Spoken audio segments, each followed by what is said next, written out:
This is LBC from Global, leading Britain's conversation with Nick Abbot. Hello.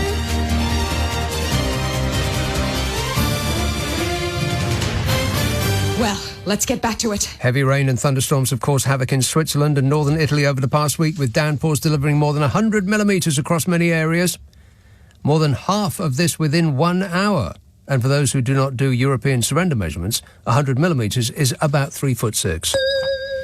Flash flooding and landslides swept away cars and houses. The mountain resort of Zermatt was entirely cut off due to a combination of floodwater and road closures and suspended train services. Blimey, that sounds like what happens here during a light mist. Zermatt, like living in Britain, but with more cowbells and cuckoo clocks. In Emilia-Romagna, the northern and northern Emilia-Romagna, isn't that a pizza? In Emilia-Romagna and northern Tuscany, between 100 millimetres and 200 millimetres of rain, about that much. Well, no, maybe that much. It fell across much of the area, which caused rivers to overflow their banks and resulted in widespread flooding. Meanwhile, heat waves around the northern hemisphere have continued.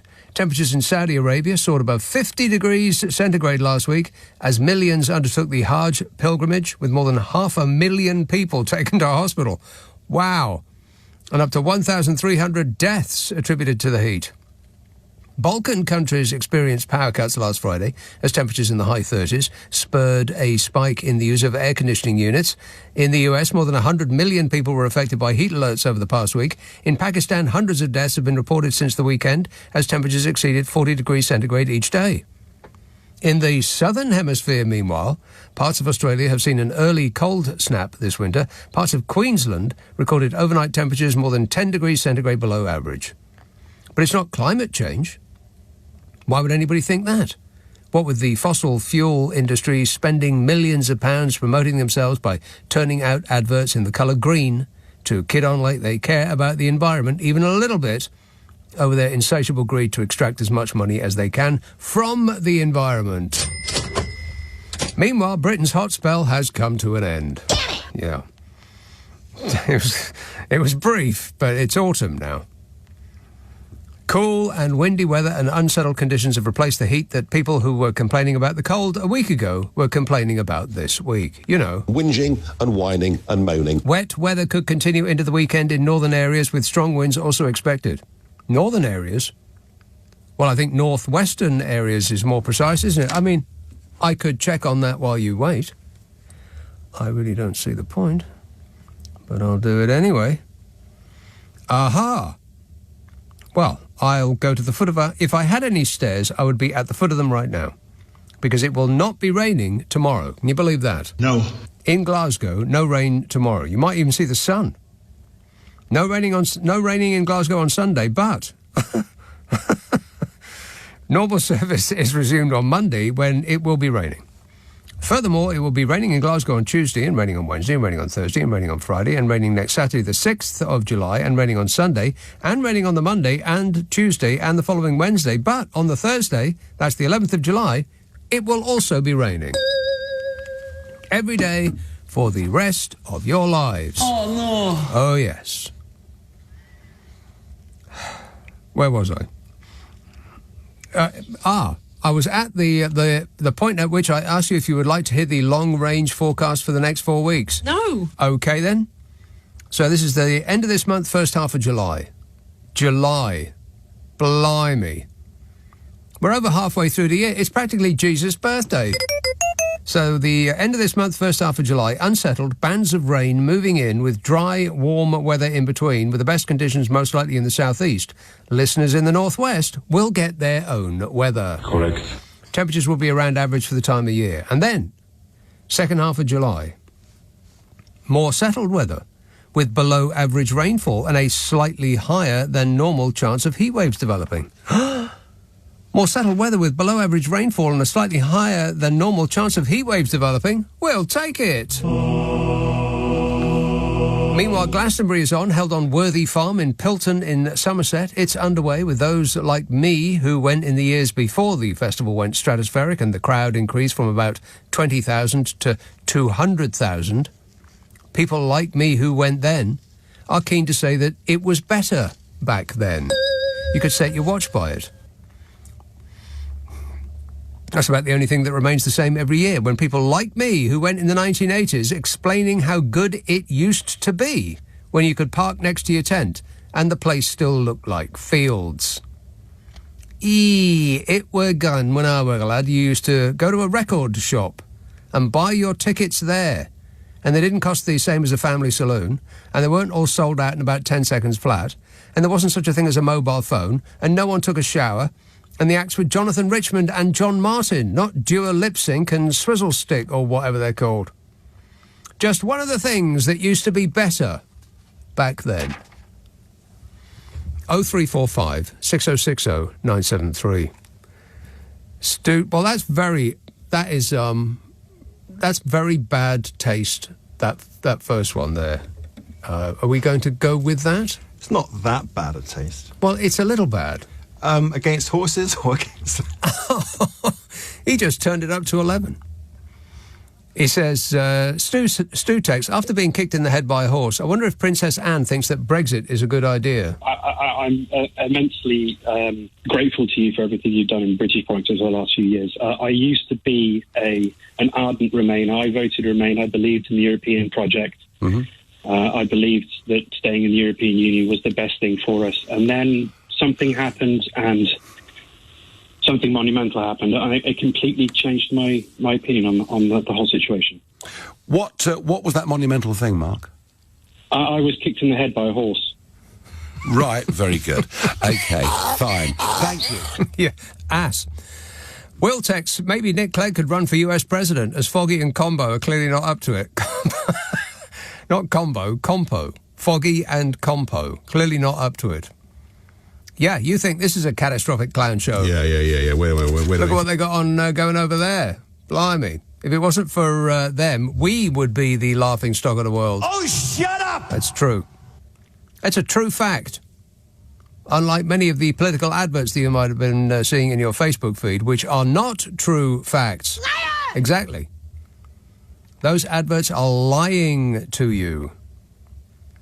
Paul emails, have you seen the video by the great big greedy nincompoop himself, banging on about how terrible Labour will be? What an utter mess.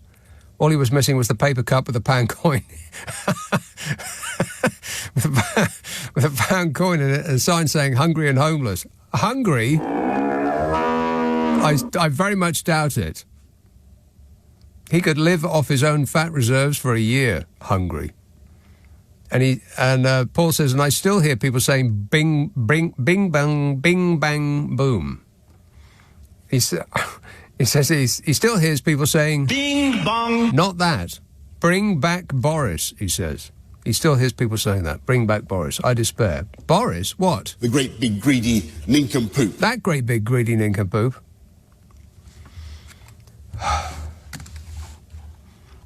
Just, what? It's, no. Friday, Saturday, Sunday, Monday, Tuesday, Thursday. I can't wait. I've never been so excited for a general election in my life. 0345 6060 973. Rochester. Hello, Lulu. Hello, Nick. Lulu. I'm sorry to be a suspiciously keen caller, but like you, I am terribly, terribly excited. Yes. I can't contain myself. Edge of my seat stuff. Oh, it's going to be the most fabulous day. I can't believe you're going to sleep through it, though. I'm staying up all night. No way. I need, look at me, I need as much beauty sleep as I can pack in. Oh, but this is going to be historic. We'll never see anything like this again. I don't think we will ever see anything like this again. So here's what I'm going to do, and I recommend that everybody does this. Set the TV recorder to start at about 3 o'clock in the morning, maybe 2 if you want a build-up, if you want the pre-match, build-up. Yeah. And then go to sleep at your normal time. Wake up the next morning, do not look at the news, and start the programme, and then watch it as live. I mean, you could skip through some of the endless chit-chat, but I want to see the drooping, despair on the faces of certain individuals. I've got a list. I have a long list. Same as, yeah. Well, the thing is, Nick, if I did that, I'd miss out on my drinking game because a friend and I were having an all-night sesh, and every time a Tory loses their seat, I think I've told you this before, it's take a drink. So, what kind of a drink? What kind of a drink are we talking about? Booze. Yeah. Yeah, Carver for the ones that we hate and champagne for the ones that we really hate. So, now, is it a sip or a glass? Because you can't possibly have. It can't be a glass, surely. Yeah, just a little sip. I think what I'll do is take some shot glasses there, and we just fill the shot glass and take a shot. Good idea. Yeah. And secondly, can I just tell you about my tip for the Democrats in America? They need to get Gavin Newsom as their candidate. He's so attractive, isn't he? He looks like that guy who mumbles a lot, that actor who mumbles a lot. What's his name? The guy from California. He looks like a surfer hippie dude. Groovy. He mumbles a lot. Surfer hippie dude. Yeah, you're going to have to narrow... I'll have to narrow it down a little bit more than that. It's not Keanu, is it? No, not Keanu Reeves, no. I know Kung Fu. No, not him. Yeah, it was very bad. Well, I only saw the bits on social media, but oh my God, what's happened to him? He's not really that bad, is he? He looks like he's made out of parchment. That's the problem. He does. And some old people are older than others, and what the American people have to choose between is a person who is old but might act in the interests of Americans, because it's not just the president that is going to be running the government. He surrounds himself with people who reflect his tastes and his beliefs. Yeah. And so that would be one set of people under Joe Biden. Donald Trump, on the other hand. Oh no, it's a terrifying prospect. It really is. Yeah. Yeah. My God, and it's not just for the Americans; it's for the whole world. Exactly. Very worrying. I think the human race has taken a wrong turn. Yeah. It has. Well, I just want to wish you a happy election day. Oh, thanks a lot, Lulu. All right. Cheers, my dear. Fingers crossed. 0345 6060 973. There's absolutely no way I'm staying up for that. No, my staying up days are over. Even if I had a disco nap, I wouldn't be able to do that. No.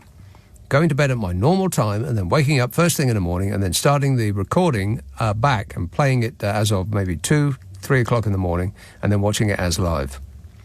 Watching all the delicious developments. I can't wait. Steve's text, so it turns out that Sleepy Joe is in fact very Sleepy Joe. Yeah, well, he's about 180 years old. What do you expect? I mean, if he was hopped up on whatever Donald Trump is hopped up on, then, he'd probably be doing cartwheels on that stage. That is totally fake news. But as for, have you seen the video by the great big greedy nincompoop himself, banging on about how terrible Labour will be? Paw! You know that. It's me! Paw! He is an utter mess. What is happening to that man? I mean, I know he doesn't have any sort of structure in his life anymore. But certainly not when he had people fluffing around him when he was in Number 10. But he seems to have been on a mission to destroy himself with great effects. He looks like an absolute bin fire. I mean, a physical walking catastrophe. It's hard to believe that man is actually still alive. Somebody should check on that.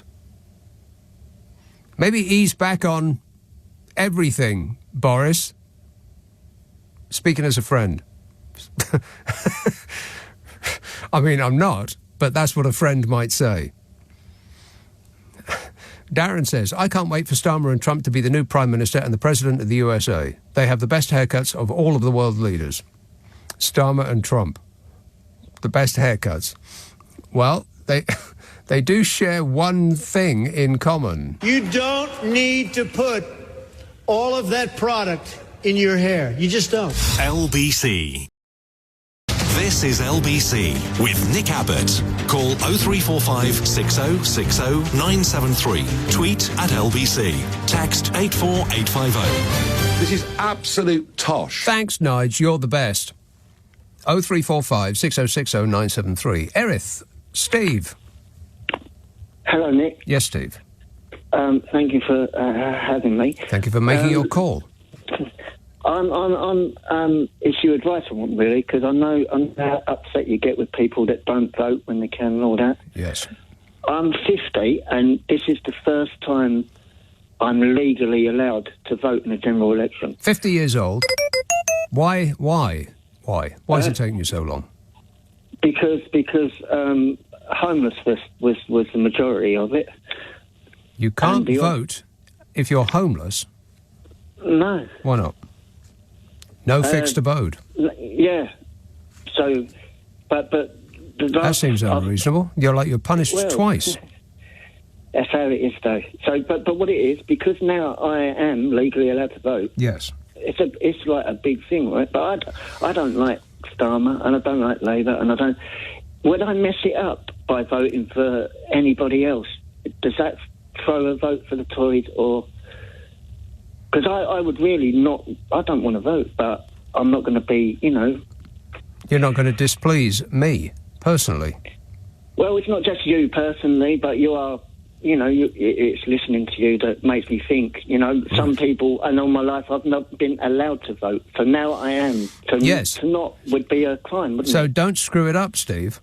So I don't want to vote Labour. Would that screw it up? Well, no, it won't screw your vote up. If you don't want to vote Labour, then you should not vote Labour. But it sounds to me like you're more keen on who you don't want to be in power than you do want to be in power. Well, I think, like most people, want this lot out. Right. So you're a negative voter. In other words, you're not voting for somebody, you're voting to keep someone out. Yes. Yeah, pretty much. Right, okay. And you're asking me what you should do in order to make that happen? Well, not quite, because I know you can't really do that. So, but I'm asking you, I don't want to waste it. Like, what? Yeah. Well, which is the least bad option available to you, Steve? I'm not too sure. I will, unlike most people, I won't just pick. I'll have a look and read and see what they're saying. Really? Whether it's lies or not, yeah. What's the point in that? It's one party's fantasy leaflet as opposed to another. The amount of leaflets I've had through my door from the various political parties, all of which had their political party which they were affiliated to right there on the front of the leaflet. In fact, they had their leaflet in the colour of their political party with the name of the party right on the front.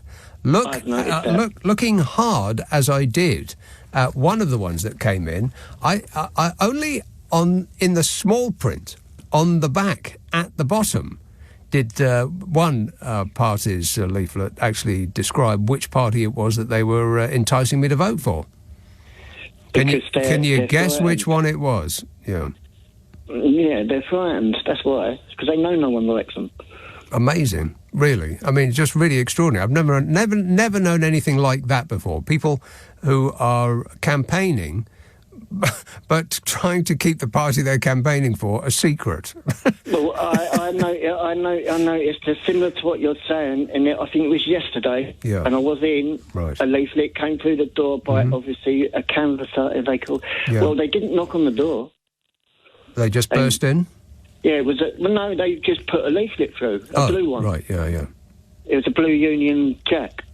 A blue one? Oh, my God. What, you mean they'd messed with the colours of our flag? Oh, no. You've got to be kidding me. I can't... it's in the bin. Yeah, well, that's the best place for it, yeah. Sounds pretty unpatriotic to me. So I'm doing the right thing. Yes. Well, you haven't actually showed up yet. Do you know where to show up? Yeah, it's only across the road. Oh, well, there you go there. Have you got your voter ID? Yeah, I've got what's it called? A bus pass. Photo bus pass. Right. This is not a young person's bus pass. This is an old person's bus pass. It's a disabled person's bus pass. Okay. Well, that's probably okay then. And it qualifies. It You are registered and qualified. Glad to hear it. You know, there's many websites that say what you should vote for if you want the following party not to get in. Well, it's not.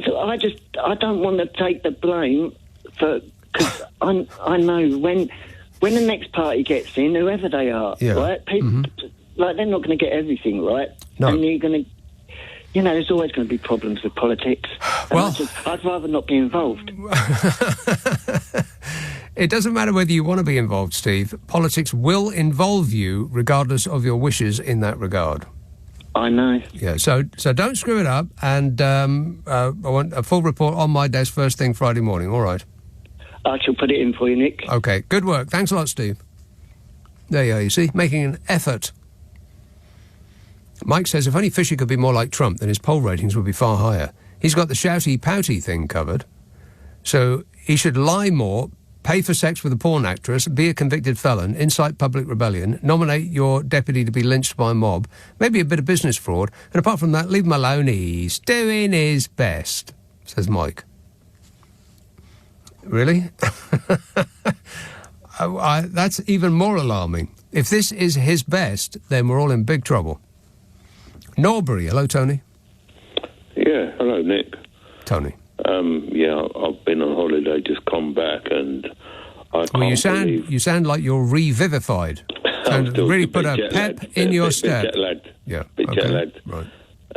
No, I just can't believe the divide since I've come back, especially with Nigel Farage thrown in the mix. It's like a lot of people I was speaking to, they're not going to bother to vote. Can you believe that? Yeah. Well, I can believe it, but I can believe that you're telling me the truth, but I can't believe it. Yeah, that makes sense. He's thrown a lot of sort of like spanners in the works. Has he? Well, from what I'm gathering from a lot of my friends that would normally vote Labour, they're talking about, not voting at all or doing a protest vote. It's just like... A protest at what? Well, just like, Labour's manifesto, they're not 100% sure. They've read the manifesto, have they? I seriously doubt it. I'd bet money they haven't done that. Well, like I said, I've been out the loop for 10 days. 10 days? Where did you go? I went to Grenada. Grenada? Yeah. Where's that? Lied on a... Say again? Where's that? That's in the West Indies. Right. It's like not too far from St. Lucia. Did you know that? Could you pinpoint it on a map before you went? Yes. Is that a no? It's a dot. Well, you're lucky the pilot knew where he was going to land on that dot. Well, they get a lot of training, don't they? I guess so, yeah. Yeah. Just as long as they know the way there. Yeah, so we've got less than a week to go, and, a lot of people are so undecided. It's just, like, unbelievable. It is unbelievable. How long do you need, for crying out loud? I mean, it's been 6 weeks we've had this campaign going. 5, actually. Yeah. Well, what I wanted to ask your opinion, I don't know if you see... I was watching the debate tonight with the Greens and Nigel Farage. I mean... What do you make of it personally, Nigel Farage? I find it weird that people are suddenly deciding that they're going to vote for one party or another based on his entry into the scene, because it's his party or company. It's his company all along. I mean, he was the main man in that party. Just the fact that he's now reckons that he can finally get a win and become an MP doesn't make no difference at all. It's still the same I've party. Heard a lot of the racist comments today. I mean, what did you make of his reply to the questions that this guy from Channel 4 was a bit of a hoax? So, I mean, what do you make of it? Well, I don't know whether that guy from Channel 4 was a hoax, but if you're asking me, do I believe Channel 4 or do I believe Nigel Farage? I think I've made my mind up on that score. Thanks a lot, Tony. 0345 6060 973. Yeah, there's no doubt in my mind who's telling the truth about that one. Andrew texts, I can't believe the scenes we're seeing in America. Never before have we had this in the history of Earth, all 6,000 years of it. Chris says, why are there so many polls in this election? There's thousands. Who's paying for them? Every single one suggests that Labour will win in a landslide, but the byproduct is convincing voters to either treat themselves to a protest vote or simply stay at home, thus splitting and reducing the Labour vote. I guess we'll see on July the 4th. Yeah, I think there's probably a bit of that. persuading people that it's a done deal and you don't need to heave yourself out of your home on July the 4th because, you know, it might be raining or it might be a little bit chilly out or you might have other important things to do like watching daytime television or reheating last night's pizza. You know, there's all sorts of things that people are busy with. And if you think that your favourite party is going to win in a landslide anyway, then it might persuade you not to go out and vote. And if everybody doesn't go out to vote, then extremists will win. Hey, sheeple. Wake up, it's later than you think. Nick Abbott on LBC. Call 0345 6060 973. This is LBC with wrong Nick one. Abbott. Call 0345 6060 973. I know. Tweet at LBC. Text 84850. You don't know what you're talking about, do you? No, I don't know what I'm doing either. But everything is going extremely well. Here is a call in Harrow called Jonathan. Harrow? Good evening, Nick. Yes, Jonathan. I'm very scared. I was moving some boxes into my living room from my shed, and there's a little spider on the floor. Uh-oh. And it's quite big, and I was thinking of just, after calling you, fumigating it and then going out, like going to a disco club or something. A disco club? Throw me some moves. Show me how you dance. No, but I'm currently wearing my sweatpants and no shirt. Oh. I've never felt this much tension since the early 90s in Kolkata, actually. I think this country is just, it's never been this broken, I think. It's on the edge of a precipice. Today, for example, I saw a dead pigeon. Mm-hmm. I was at the Pakistani moneylender shop, but I'm not a dodgy. No. But I saw outside there was pigeons, live pigeons eating the rubbish. Wait a minute, you just said you saw a dead pigeon. No, I saw the dead pigeon in the park because I was so stressed. I went to walk about in the park. Yes. And the pigeon had been killed. Had been killed? Yeah, because I think it was like a fox or doggy or something. Like ripped apart. Okay. Yeah. And then when I was walking back, the streets of Harrow are absolute filth, and there's a little mouse on the street. Where? And outside, well, no, it was outside. Was it? It wasn't on a stair by any chance, was it? No, it was outside a chicken shop that is a new one, and I went in there because it's a long story, but I'll cut it short. It's next to an old chicken shop where there's a fat Asian man who always licks his fingers to open the plastic bag. Oh. So I went into the new shop next to the old one, and I thought this would be nice. And as soon as I walked in, I heard sort of like that, coughing. Yeah. Mm-hmm. And then I looked behind, and it was the same fat man. So he's opened like a second front. He's so successful. He opened up next door. So I just left. Yeah, I would too, yeah. But can I just say a few things about this country infrastructure? Because, look, the trains, I told you, I was seduced by Boris. And the trains now, I'm not joking you. No, listen, I'm not joking. Yeah. When I was on a long train journey recently, I literally had to sit on the floor. You had to what? Sit on the floor. Sit? On the floor. Yes. Because these militant capitalists, they should not sell more tickets than seats. Than seats. Yeah, that makes sense. Yeah. But there was a militant feminist in front of me, and she just swore, and she said, I'm just going to go have a seat on the floor. Yeah. Because lots of old biddies, can I say that? Is that offensive? Old no, women, I'm not. Only to old biddies. They came along and they said to all of us very nicely, they said, these seats are all reserved. And then we all stood up, and one of them said to me, you can sit on my lap, like as a joke. Now, if I would have said that to a young English woman, they would have put me in Walkie prison. Exactly. Warning. Don't even think it. No, but I was sitting down on the floor, and there was literally, I needed a weekend to recuperate. I couldn't call you last weekend. I was literally in bed it's like when Mike Tyson said after fighting in his 50s, he needs to stay in bed for a week. I needed to stay in bed for the weekend because I was sat on the floor, and there was literally urine trickling down from the toilet. No, seriously. There was flies. Yeah. It's just, I needed a fortnight to recover. But can I say a quick political point? Okay, then. Because I fall to my knees for you, because you used to say the Corbyn was angel. Mm-hmm. And I know the media, most of the media, slandered him as being a dirty Stalinist Father Christmas. Yes. That was the phrase they used, yes. But he was so persecuted, and I will tell you one thing.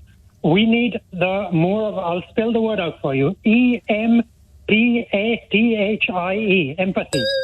Yes. It's like Ed Sheeran is so nice. But so many people used to text him, instead of blocking them like Eminem or that witch from California, Meghan Markle does, they ghost people. True. Yes.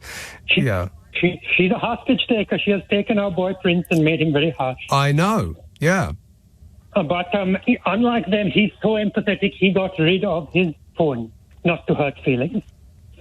But Jeremy Corbyn, seriously, this country now, I'm not joking, it is in such a bad state. Mm-hmm. People like me, I was watching various men this afternoon on the street who are having to carry bottles of water like me. This is like third world country. Yeah, not like a third world country. It is a third world country.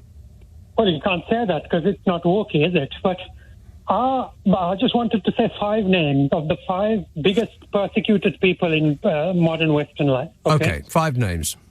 Jeremy Corbyn, mm-hmm. Princess Diana. Yes.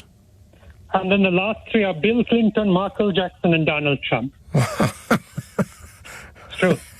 Sounds like the worst dinner party guests of all time. And they've got such mental resilience. And I know you've let me speak for a while, but I'll just say yesterday that Trump, I hate him. He make me sick. But the 2 old men yesterday on the television, mm-hmm. I'm so scared of this spider. The 2 old men on the television yesterday, I know you Wokies don't want to say it, but the Biden is also the mental. And I wish there was a nice choice, but I will have to, can I say this? I will vote for the Starmer, the same reason I take bowel powder, just because I have to. Thanks, Jonathan. A little bit too much information there, but I appreciate that. Bye-bye. Yeah, thanks a lot, mate. 0345 6060 973. Because he has to. Craig says, I'm thinking about a £20 bet on the date of the election. Does the panel think it's a risky bet? Only if you've had inside information, Craig. Let's have Sheffield. Jessica. Yeah, hi, evening, Nick. Jessica. I think right now, if you're somebody that is interested in people or how people act and react or just human nature in general, mm-hmm. and what a time to be alive. I know. We've got it all. We've got the final actors of the election, and then we've got, Trump and Biden giving us a Punch and Judy show. Yeah. With an inevitable conclusion to probably both of them. But yeah, I am still endlessly fascinated about how the Fab Four are being presented to us, for us to make our choices about who's going to be the next Prime Minister and govern us all and everything. Mm-hmm. I think that Rishi, I just wish someone would tell him to stop bouncing up and down like an excited puppy so it good looks. He's like a golden Labrador, and it's time to... No. He's not like a golden Labrador. He's like one of those, not a sausage dog exactly, but a smaller version of that, whatever those things are called. A little pointy-nosed yappy thing. That's what he looks like. Yeah, and he puts on his little hurt puppy dog eyes when somebody actually asks him a question about, opinions he's had or things that he's done. What I will never understand is why they didn't just leave him in that office, being fiscal. He was all right at that. He was an all right Chancellor. Why did they think he could be Prime Minister? I know they were kind of desperate, Jessica, by what measure was he an all right Chancellor? On his watch, tens of billions of pounds just disappeared into the air like smoke. Well, you might be right. I've tried to block it out. Let's say he was rubbish at that. He's not as rubbish. He couldn't have been as rubbish at that as he is a Prime Minister because he's disastrous.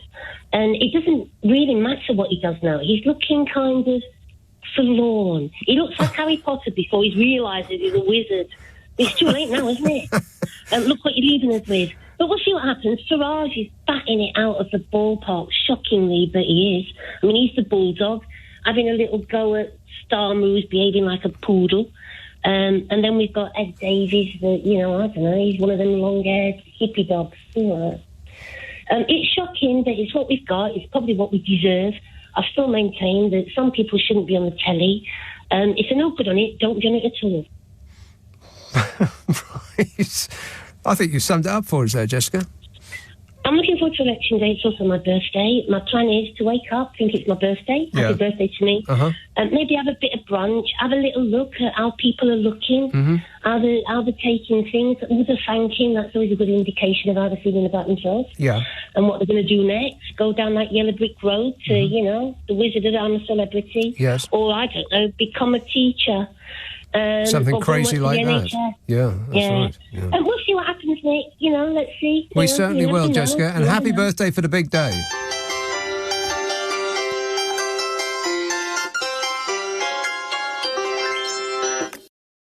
Abbot on LBC. Call 0345 6060 973.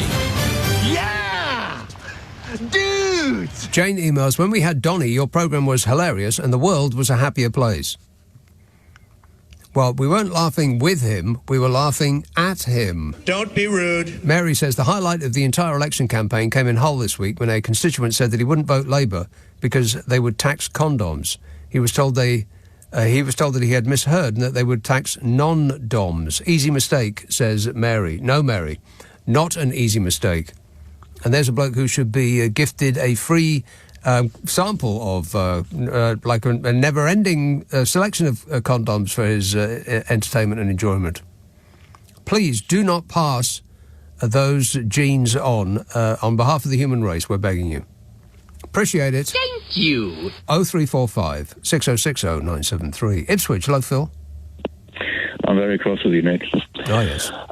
Well, because you listen to LBC and you think, one day they're going to talk about something that I actually know something about, and I can phone in and I can dazzle with wit and erudition. And you did that last Saturday night, but unfortunately you did it 2 minutes after I'd switched off and fallen asleep. Oh. What was it? I know. You were talking about the Bernard bloke who invented the web, or was it the internet? And it's actually something I happen to know something about, and I could have helped out, but as it was, other people did, so you don't need me to tell you. The Bernard bloke? Tim Berners-Lee. But you were scrabbing around. You got Bernard somebody, rather? Yes. And somebody like so that. I thought I could join him, but the moment is gone. Well, it hasn't. We can not re-erect. No, that would be wrong. No, we could resurrect that moment. How do you? Where does your information come from about that Bernard bloke? I worked for him for many years. Oh yes, in what capacity?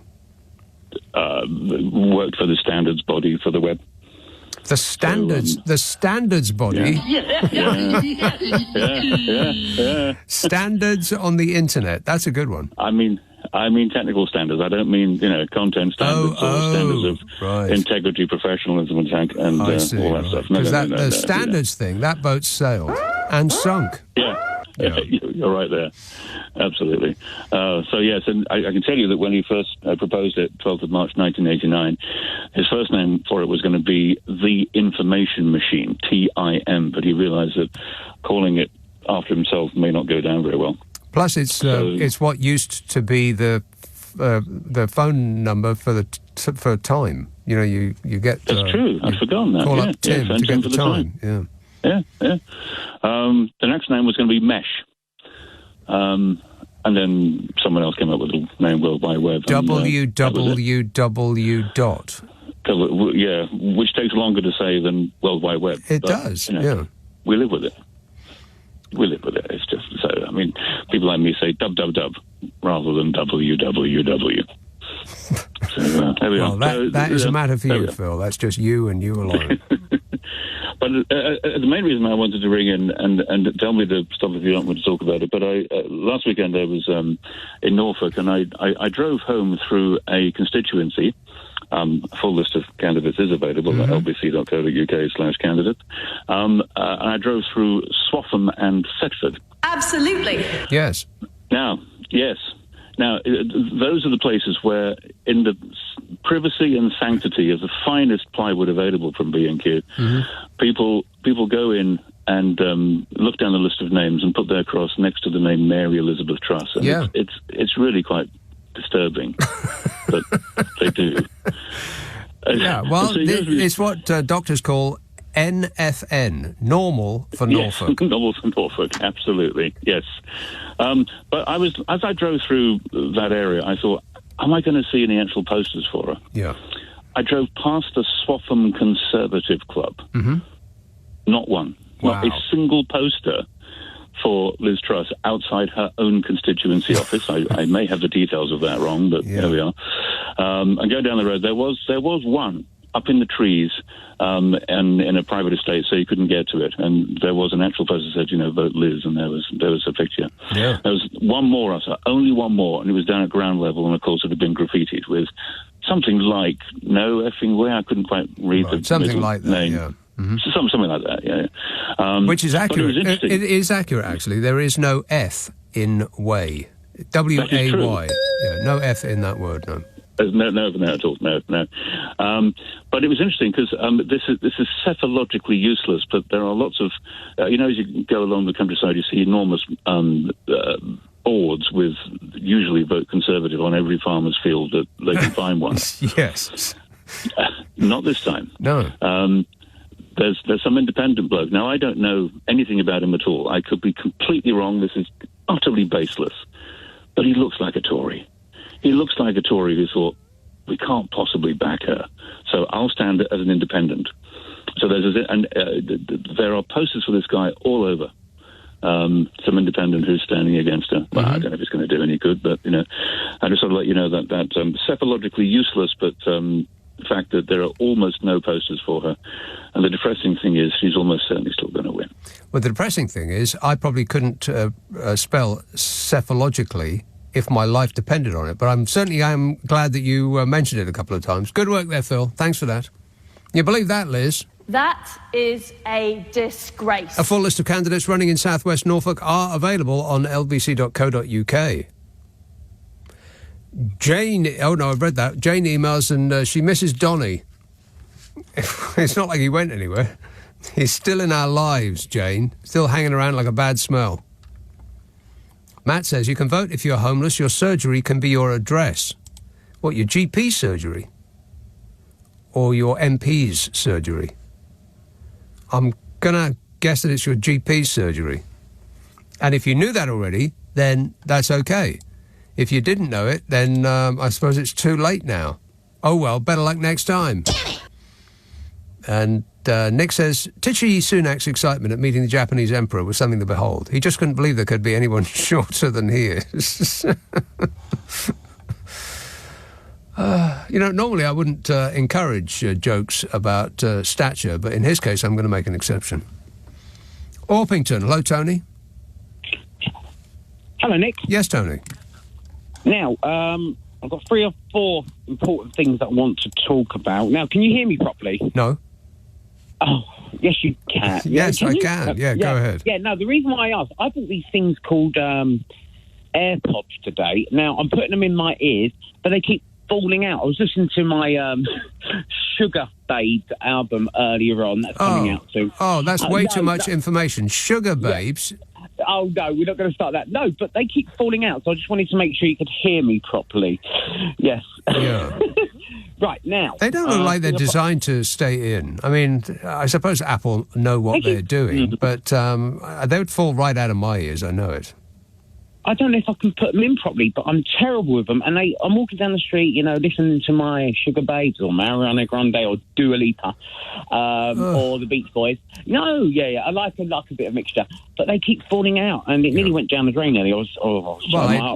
If I had to guess, that I would assume that that's their plan. I mean, you can sell a person a pair of headphones, but if you sell a person a pair of headphones that keep falling out your ear and aren't attached to wires, then you'll be able to sell them those headphones over and over and over again. Yes, and poor buggers like me, it's like charges and stuff. I will lose everything. I'll lose phones, everything. Yeah. So, yeah, they're making money, aren't they? Yeah. Huge amounts. Yes. Oh, it's a disgrace. Right, now, I'm going to save the best until last. Now, Biden and Trump debate yesterday. I spoke to Henry Riley last night about it. Lovely chap. Now, it upset me a little bit regarding Biden, but I had a conversation with my mum earlier because she's like, why are you ringing up LBC all the time? I was like, well, I won't stop. And I would rather, if someone was coming in, like if the Democratic nominee was someone coming in the coffin, I would still vote for that rather than Trump. I just don't get the whole Trump thing. And you had so many callers. I've listened to LBC most of the day today. Mm-hmm. There's so many of them.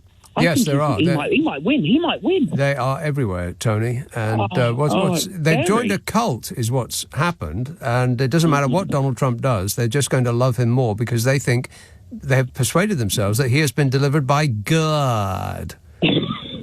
Which means that God has got a pretty weird sense of humour. Yeah, and Trump is the most unchristian person that I've ever come across in my life. Not that I met him personally. And yet all these evangelical Christians love him like Jesus himself. Yeah, it's just bizarre. It does indicate to me that they're not actually religious in any way, shape or form. They're just using religion as a weapon. But anyway, go on. Running out of time, Absolutely. Tony.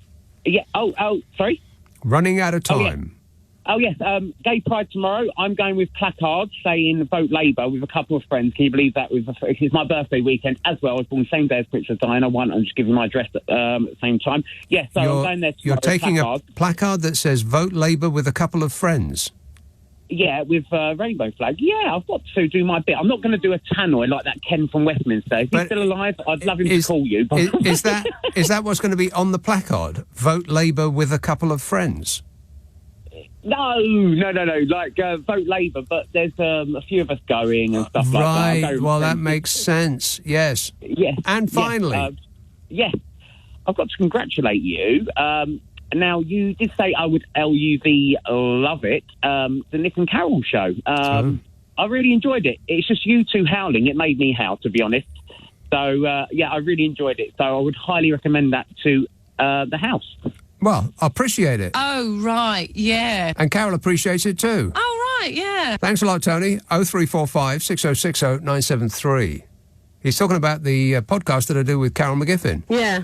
In which the delightful Carol McGiffin and I try to solve people's problems while laughing our faces off. Now, if you want us to have a bash at your issue, you must send it to the following address: nickandcarol@global.com. That's nickandcarol@global.com. But you must prepare for total satisfaction. Total satisfaction is not guaranteed. Terms and conditions apply. Always read the label. Ask for it by name on an internet near you. It comes out twice a week. It's about 45 minutes of concentrated hilarity. If it doesn't make you laugh, your money back. Ask for it by name on an internet near you. What's your problem with Nick and Carol?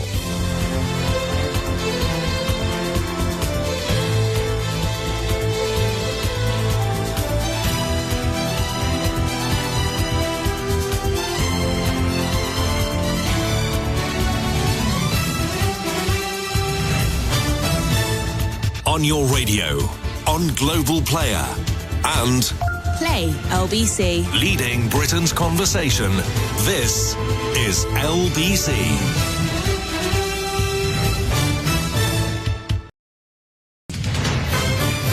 This is LBC from Global. Leading Britain's conversation with Nick Abbot. Well, the whole world's gone crazy. What are you talking about? This and that. Giotti texts, I can't help but wonder if the monster raving loony party should change their name so as to differentiate themselves from all of the other parties. Rebecca says, I've never thought I'd hear the line, I did not have sex with a porn star on a presidential debate.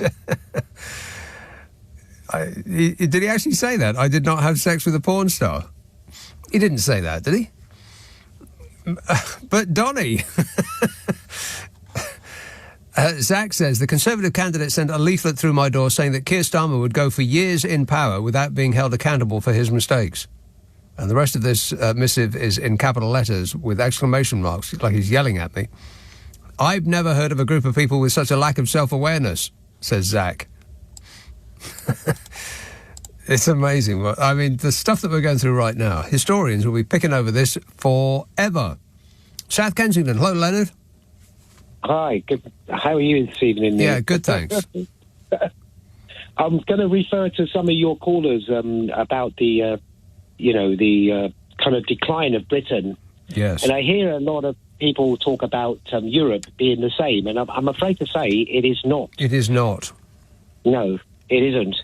I spent a bit of time there myself, and many times over the last few years, and I have to say I don't see any signs of it being anywhere close to what we're experiencing here. No, it's embarrassing, actually, and you only get to really know what this country is like when either you go abroad and then come back, or you hear the word from abroad of people who are outside this country looking in with a quizzical eye, wondering what the hell is going on in here.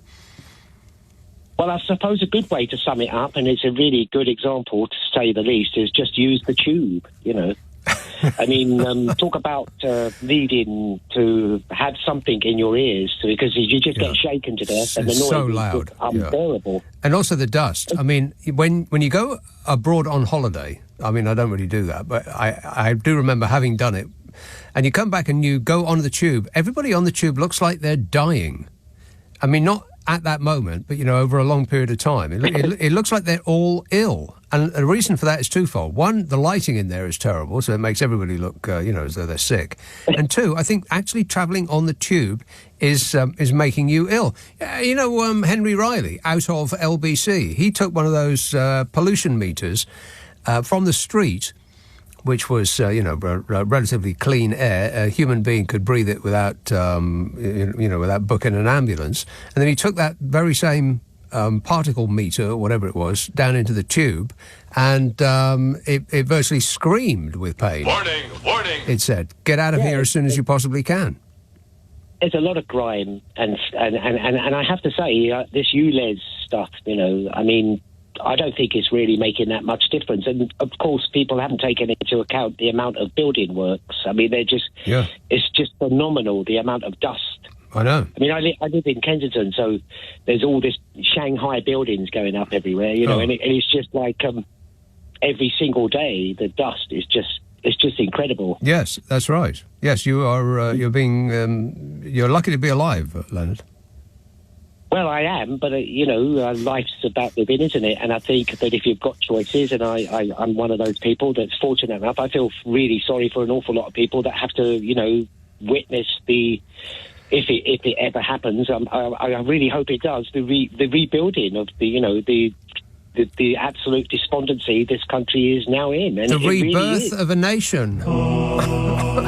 Well, Nick, I have to say, you look at all the comments, and I haven't seen one single comment that supports the present status quo. Not one. Well, on this very show, multiple times over the last couple of years, I've said, what is better now than it used to be 14 years ago? And I haven't had one single solitary person who's given me an answer that makes any sense. No one at all. I mean, I've tried many, many times.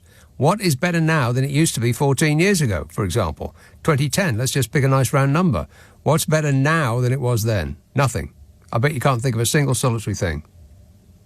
No, I can't. Yeah. And I really do think it's looking back, I mean, 2010 isn't really that long ago. Well, it's 14 years ago, but it just seems like the good old days, It does. I mean, it's just...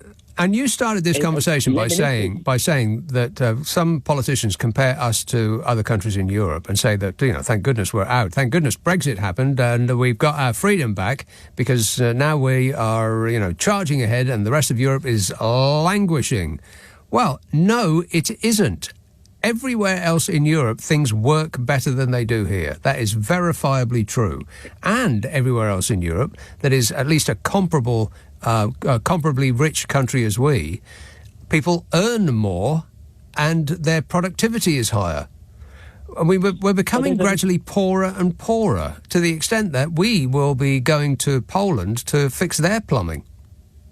Well, Poland's made some really great leaps and bounds, and an awful lot of Polish people have gone back there for that reason. Exactly, yes. I mean, the people shouldn't underestimate the Eastern Bloc countries. I think a lot of people have never been to them for a start, and I have to say, every single one I've been to, I've been really quite surprised and impressed. Yeah. I mean, I say yes, I'm just taking your word for it. I haven't been to any of them. No. Well, I can recommend some great places, and you probably won't agree. You probably might think first off, well, maybe not. But Carry on. Romania. Yes. I mean, it's a beautiful country. Extremely clene. Yeah. I was really quite shocked. Other Eastern countries like I can't remember Poland, Albania. Well, I haven't been to Albania, but I've seen pictures that are just pretty amazing. I mean, Albania is meant to be absolutely beautiful. That's what I've seen a couple of pictures myself. Yowza. Look pretty good to me. Well, it's where we were 20 years ago in an economic sense, I suppose. I mean, to some degree, that's what I read. I mean, it's up and coming, isn't it? It's a fixer-upper. That's right. Well, it is. It is. I mean, it's becoming very, very. It's up. It's becoming quite a popular destination, and a lot of people quite like it. Yeah, and pretty soon we'll be going over there to take their order at a restaurant instead of the other way around, which is how it used to be before we left the European Union, and we got our freedom back, our country back, whatever that means. Well, I have to say before I go, I mean, they said that they were going to weren't they thinking about sort of, well, so I read. I mean, they wanted this to be something like what was it, Singapore on Thames? Yeah. Or they wanted it to be sort of based on that model. Yeah, but what they wanted was the super rich to get away with paying even less tax than they do now. That's the it of it. You don't need to read any further than that. The Singapore on Thames thing was an idea concocted by rich people so that they could pay less tax. The end. Well, Singapore's very much nicer than Britain, I'm afraid. No, Leonard, it isn't. It very much is not nicer than the weather. No, I very much doubt the weather is nicer there either, unless you like baking hot and highly moist. No, thanks. Thanks a lot, Leonard. Yeah, the amount of politicians that say, the rest of Europe is stagnating and they're thank goodness that we're out. Let's just compare ourselves to Germany, shall we? The average salary in the UK, £34,900. Now, that's the average. Now, I don't believe that is... because there's three different types of average. Maths fans will tell you there are three different types of average, and you get a different result depending on which type of average you are going for. And I don't think that is the most... No, I don't know anything about maths. And I don't know anything about averages. But 34.9 grand sounds a bit high to me. I think most people are probably earning considerably less than that. But let's just assume that is the truth. The average UK salary, £34,900. The average German salary, £45,900. The average German earns 11% more than the average Brit. So tell me again how badly Germany is doing. German gross domestic product, 4.4 trillion. UK gross domestic product, 3.3. GDP per capita, 52,000 in Germany, 49,000 in this country. Debt, 2.8 trillion in Germany, 3.1 trillion in this country. Debt as a percentage of GDP in Germany, it's 63%. In this country, 101. And debt per capita, 33 grand in Germany, 46,000 in this country. Those are dollars, by the way. I guess that's why it might look... No, the average UK salary was in pounds, 34,900. So we fail on every single measure compared to Germany. They are living a more luxurious life than we are. They're more productive than we are. Prices are less expensive than they are here. They're taxed less than we are. I mean, I could go on, but what's the point? The only difference between us and them is they don't have their freedom back, whatever that means. Lisa texts, I'm off to Granada in the morning. It's where Reagan invaded in 1983 as he thought it would turn into a communist state. Toothbrush, laptop, chargers, says Lisa, who's forgotten her passport. Oh, no. Toothbrush, laptop, chargers, passport, Lisa. And if you remember that, then you'll have forgotten your credit cards. You're a very bad traveller. Let's have Ventnor on the Isle of Wight. Hello, Billy. Billy? Hello, good evening, Ian. Yes, Billy. Sorry. Sorry, Ian. Who? Sorry, Nick. I do apologise. Yes. How are you? Great, mate. Good. Sorry, I rang up and obviously I rang up. And then forgot why you called. Yeah. Yes. It was to do with, you get these people ring in and they say, oh, I'm just going to have to, I'm going to have to vote for the Labour Party. I'm going to have to hold my nose. Mm-hmm. They're both as bad as each other. Yeah. I'm going to have to hold my nose and vote for them. I mean, before we say that and before we do that, can we give them 14 months, let alone 14 years, before we can actually properly say whether they are as bad as the Tories? Yes, it does strike me as a bit weird that people say that, oh, they're all the same, when they verifiably aren't, and that's true of parties and individual MPs. They are not all the same. That's just lazy thinking. That is. It is, and if you actually look into it, it's only ever the minority that make it onto the front page headlines, the national newspapers. And if you look at a lot of there are even Conservative MPs. They're not all awful, horrible people. There are some really hard-working backbenchers that don't have huge inflated egos, Boris Johnson, and actually want to do the best for their constituency and do the so-called rosette-cutting tour every summer and have tea and cake in all of the tents at the various actually do shows. Their job to act in the interests of their constituents. Yeah, I know. What a concept. It's practically revolutionary. That's all we want, don't we, as voters? Yeah. And you find that the ones that do that have an incredible loyal voting base. People that aren't even usually loyal to that particular party tend to vote for them because, surprise, surprise, as you say, they're very popular and they get things done. I think that's what most people want. Can we just see what this next Parliament brings before we all start tarring them with the same brush? Because they're not all slimy. Billy, on Friday next, people will already be complaining about the new government. Well, of course, we all know it'll be their fault, won't it? Well, yeah, no doubt. Everything that is wrong with this country will be the fault of the new administration, whoever they may be. I can't be the only one here, Nick, either, that's still rolling their eyes. The same old garbage that keeps coming out about Gordon Brown crashing the economy. I mean, it's just...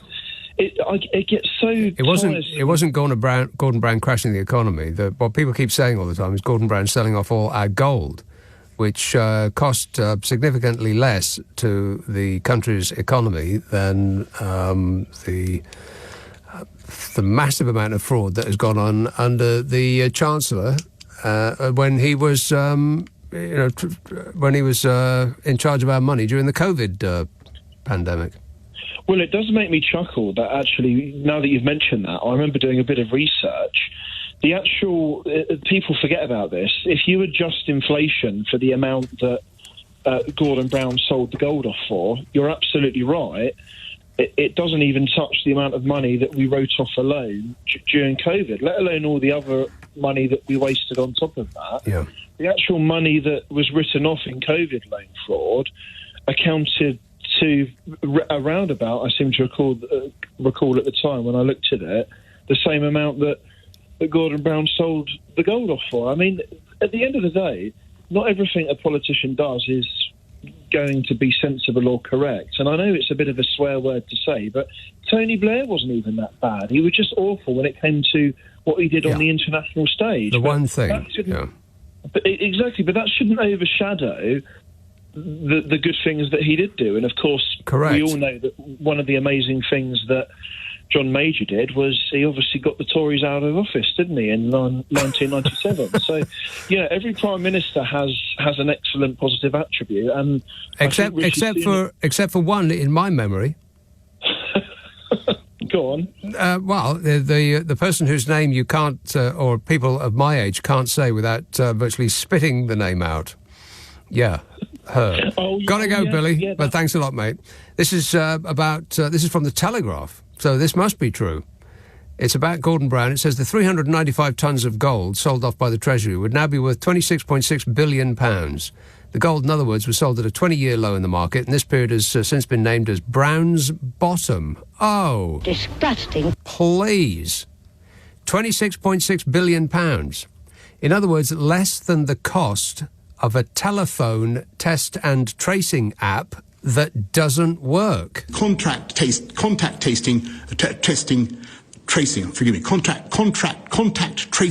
This is LBC.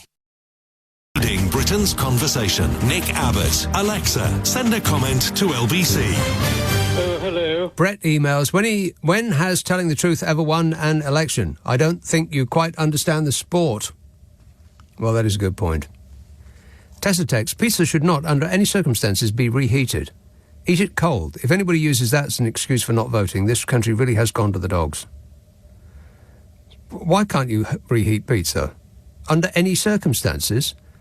It's not rice. Why shouldn't pizza be reheated? I like reheated pizza. I mean, reheated pizza is better than cold pizza. In fact, I have reinvented ordering pizza in a restaurant.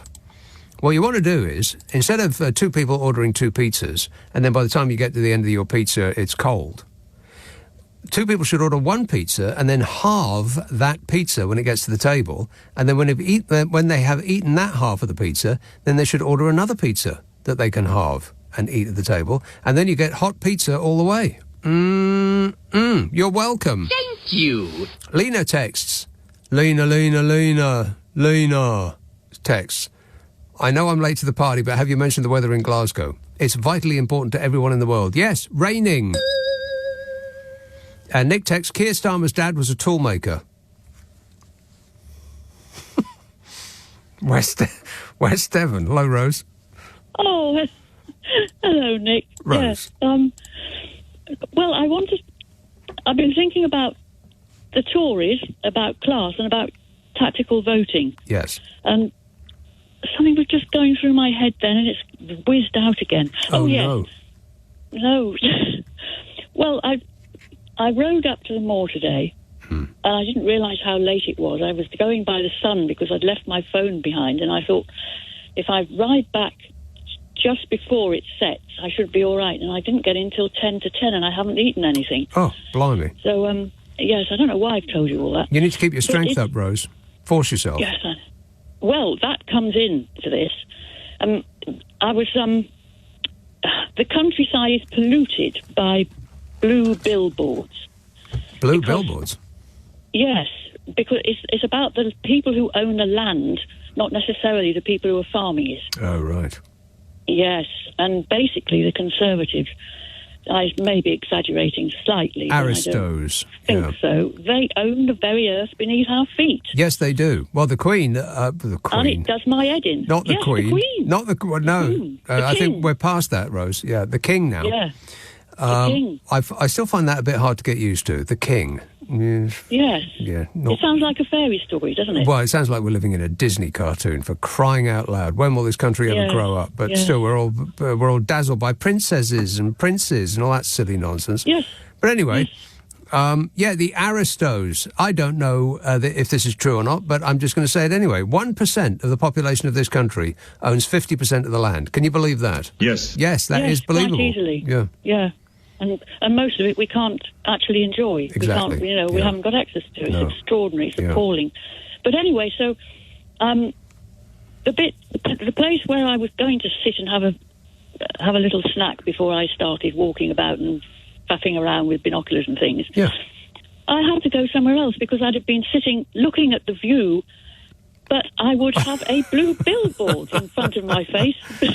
Yeah, you don't want to look at that with binoculars. Exactly. Yeah. No, well, that's right. And and riding back, you see, I go along this road with the most glorious trees on either side and vast verges.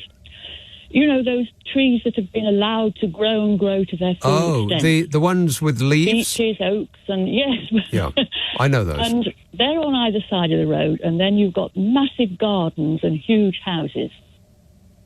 And so I went through there.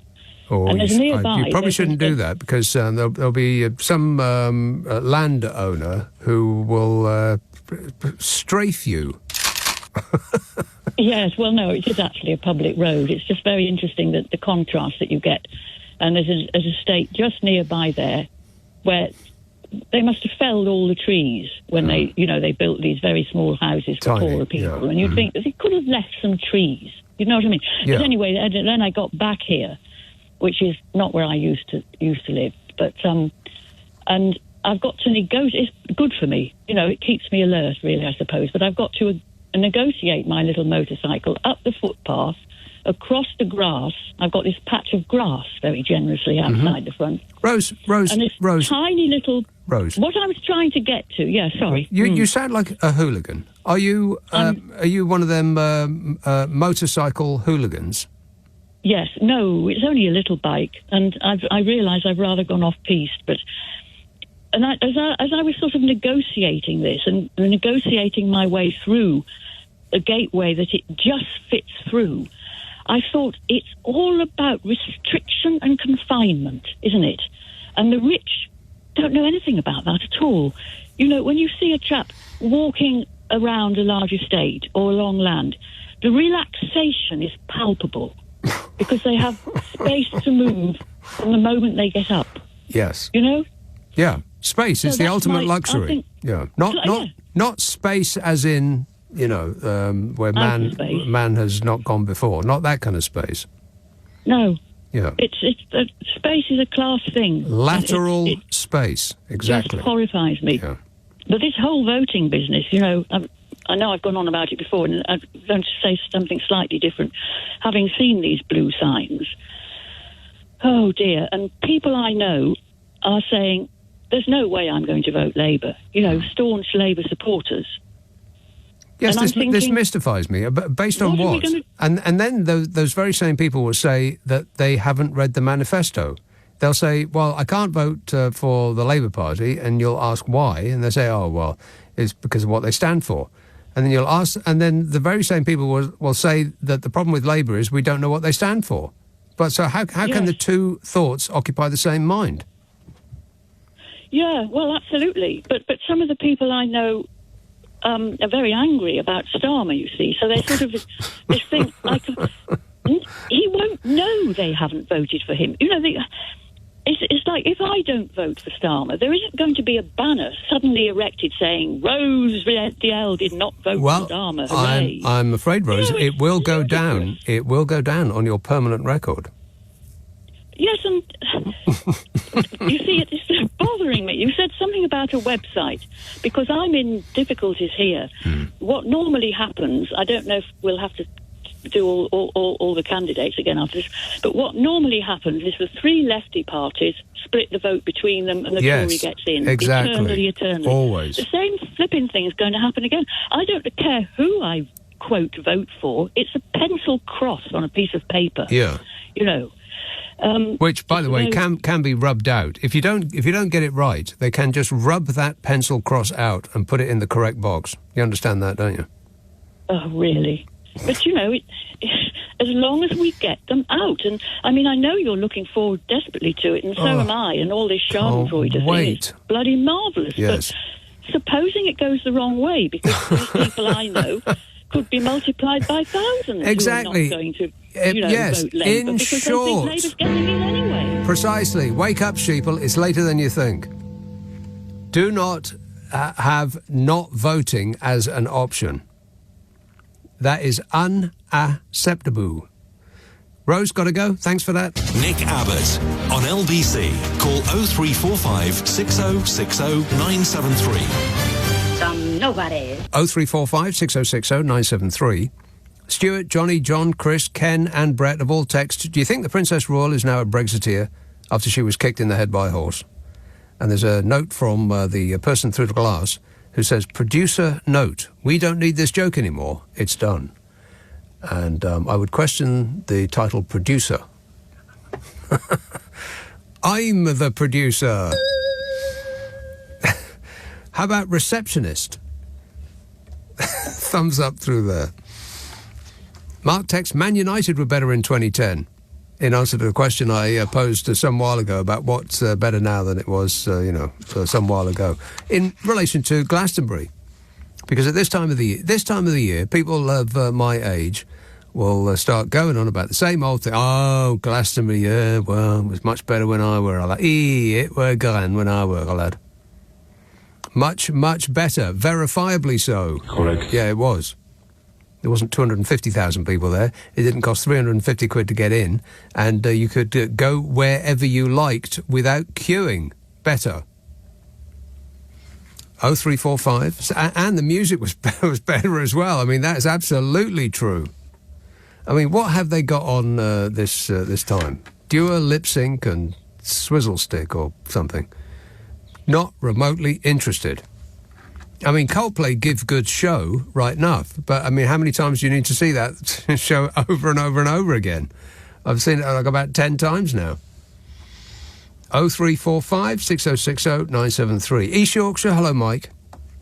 Hi, Nick. Yeah, I've got a canvasser thing for you in a minute, but not like Farage. But anyway, you were talking about average earnings before. Yeah. Well, there are other measures, and one of the measures is discretionary spend and disposable income. Because, as you keep saying, what's life about if you can't be happy? Yeah. And if you look at UK position on discretionary spend or disposable income, we are way down the list. Yeah. Because our housing costs are so vast. It's great if you earn 50 grand, but if that's going on housing, yes, you've not got a lot left. And we were 28th from memory. It's a few months since I read this, but 28th out of 40 comparable countries on discretionary spend, which means we are not happy because everything's going on essentials. Yeah, we are essentially a poor country with a few very rich people in it who own all of the money that the politicians keep boasting about. Our GDP is up and the inflation is down and people are really feeling it in their pockets and they're HAPPY now, and it's just not true because we're still desperately poor. We've just got a few fantastically rich people living among us. Yeah, if ours is the sixth richest economy or whatever, but we've got the 28th amount of disposable income. There's something wrong there, Nick. As you say, it's not getting spread about, is it? No, it isn't. The wealth gap in this country is big and getting bigger. You know, what few positives you could bring from the economy since Brexit has made the wealth gap bigger, not smaller, because what we excel in and increasingly rely on is services, and the services industry is concentrated in London. We're talking about banking and lawyering and accounting and all that jazz, and those people earn a lot of money and they all live in the southeast.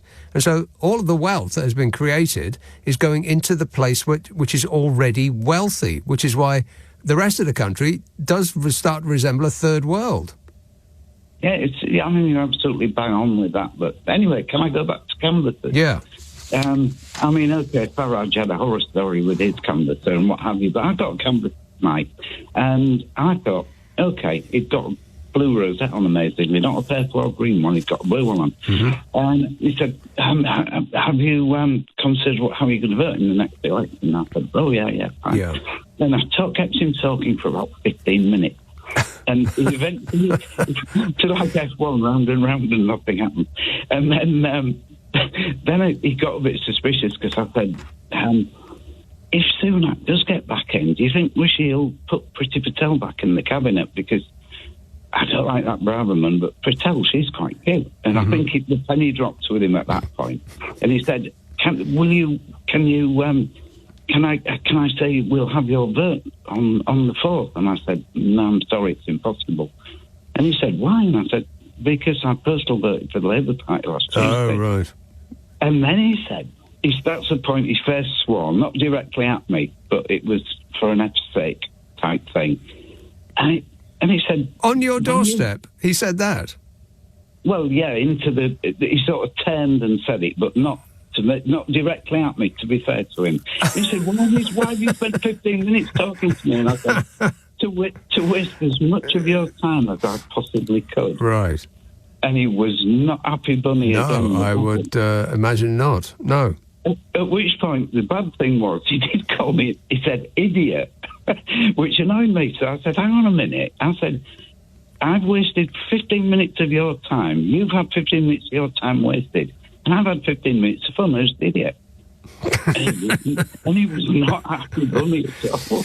Yeah, you do realise this is all on your permanent record, Mike. You aren't going to be getting away with any of this. If it takes them decades, they'll get back at you for that. But I thought, well, I'm doing my bit for the party. I mean, if I can stop him spending 15 minutes trying to corrupt somebody else's mind with all this garbage, well, I've done a good job. Even though you have voted by post, Mike, I want you to make sure that you go and vote at least twice more on the day. Promise me you'll do that. I never failed to vote. All right. Thanks a lot, mate. 0345 6060 973. Nick texts, Central London to any of our airports is at least £20 on the train or the tube. It's not. I took the tram today from Central Bordeaux to the airport. It was €1.80. What? Blimey. We are simply being ripped off here in Blighty. Well, that last part is true. But it's not £20 on the train or the tube. I think it might be £20 if you take that Heathrow Express. Yes. But we got the Central line. The Elizabeth line. Her Majesty's line. And it's an excellent facility. I recommend you try it straight away, but try it on a day when it's actually working and not when it seems to be permanently broken and all closed off for your convenience. Yeah, but the Elizabeth line takes you toot sweet right to Heathrow, assuming it is actually working. Not 20 quid, no, a little bit less than that. But €1.80, yeah, we are being ripped off. Paul texts, it's alleged a truck has backed up to the House of Commons and pallets of shaken vac have been delivered. The cleaners are attempting to put the freshness back. And Nicky says, those figures aren't right. 45 grand is 33% higher than 35 grand, not 11% surely. Yeah, maths is it's not a specific science, maths. It's more like feelings. It's how much do you feel it is in percentage terms. Let's have Weybridge. Adrian. Good evening, Nick. Yes, after hearing the gentleman saying he was sitting on the floor in the train, you can, I thought I'd better ring in and say, exercise your right to sit in first class if there are any seats in first class, if there are not in the standard class carriages. I'm not sure that's true. Well, I've done this 3 times, and the third time that I've done this, the guard did say that I was right, but that I had to find the guard first. Right. Well, because that assumes that you would have checked every seat on the train to make sure that there wasn't one. Yes, it was clearly visible that there wasn't going to be because the train was so busy, but I could understand what the guard said. Yeah. But he did say I was right, and he didn't find me, and he let me still sit there. Because every now and again you hear the guards say, we are so busy that there is no... we're all the same class on this facility now. There is no first class. You can sit where you blooming well like. Which must be very disappointing to the people who have paid all that extra money just for a slightly wider seat. I'm sure. And did you enjoy first class? Yes. Did it feel like you were really living? Oh, absolutely. It was lovely, but I wouldn't want to spend the money to go and sit in there. No, definitely not, because you can't be certain that there is actually going to be a difference between first class and the rest of the train, because on a lot of the trains that I go on, there is a first class carriage, but it's set up exactly the same as the rest of the train. They've just got a sticker that says first class on the window, which means that it's just you and a group of hooligans who are, making an effort not to obey the rules. And you arrive at the same time whichever class you're in. Yeah, exactly. Oh, is that it? Excellent work there, Adrian. Thanks a lot, mate. It's a tip. Helpful show, this, yes? No. Mike in Martinique texts, feeling sorry for the Grenada-bound lady. It looks like she'll be arriving at the same time as the first hurricane of the season. We're a bit further north and are glued to the long-range forecasts throughout the hurricane season, says Mike in Martinique. And Sue says, compare Germany versus the UK spend per head on medical care and pensions. Well, funny you should ask. I can do that. Germany, I don't actually have the figures, but I do know that Germany spends more on education and more on health than we do, which is why they're better educated and healthier than we are. I mean, the two are connected. 0345 6060 973.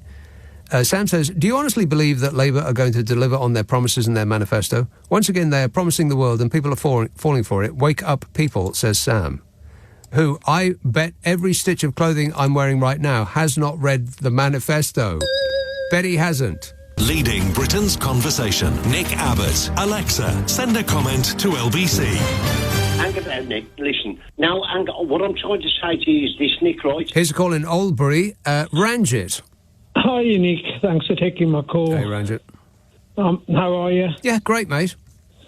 Yeah, I'm just really puzzled by what Nigel Farage and Rishi Sunak have been up to, yeah? Okay. Now, what they've been up to? What, together? Yeah. No, not together. Oh. Yeah, right. You know, Clara Doberman, I mean, people don't talk about her now and Priti Patel. Look how racist they were, yeah? Well, and Rishi Sunak. Yeah, let's not get carried away. But okay, they were divisive. Can I use that word? Oh, we can. Yeah. We can certainly use that word. Yes. They were very divisive. Yeah, and now suddenly some people that are helping Nigel Farage have used the P word to describe Rishi Sunak. Yeah. And I told you before when Cruella Doberman turned around and says, "Oh, this multicultural is not working," and I said to you on your show, I said to her, "Look in the mirror, love. You got black hair, brown skin. You got mixed race children, multicultural and working, yeah? Yes. So these guys have peddled all this stuff around, right? And now suddenly, because Rishi Sunak has been referred to that word, yeah, he's really upset now. He wants to throw his toys out the pram and saying, I'm really upset. And, his people are probably listening to what I'm saying, yeah? Okay? If he's a real man, do something about the racism within your party, mate, right? That's the first thing. And now he's got the perfect excuse, right, to say, sorry, guys, I wanted to stay in England, bring up my children here, but now this country's gone a bit racist. I'm stepped over the line. Yeah, right. That's it. I'm leaving. Yeah. I'm leaving, mate. So he's made his excuse. Yeah, for the benefit of my family. Yeah. Yeah, but then what about people like my family, right? When people are saying, well, when am I going to be British? I was born in this country, yeah? My children are born in this country. My grandchildren are born in this country. When do I become indigenous? When you donate, let's say, a five-figure sum to a political party of their choice. Yeah, okay.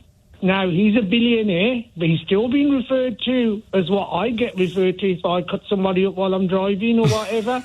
Now, mate, you are me, you are Ranjit now, mate, because to Nigel Farage, Ranjit, that's what it's got me angry at us. Yeah, I hear that, yeah. Ranjit, we're, in a very special and real way, we are all Ranjit now. Yeah.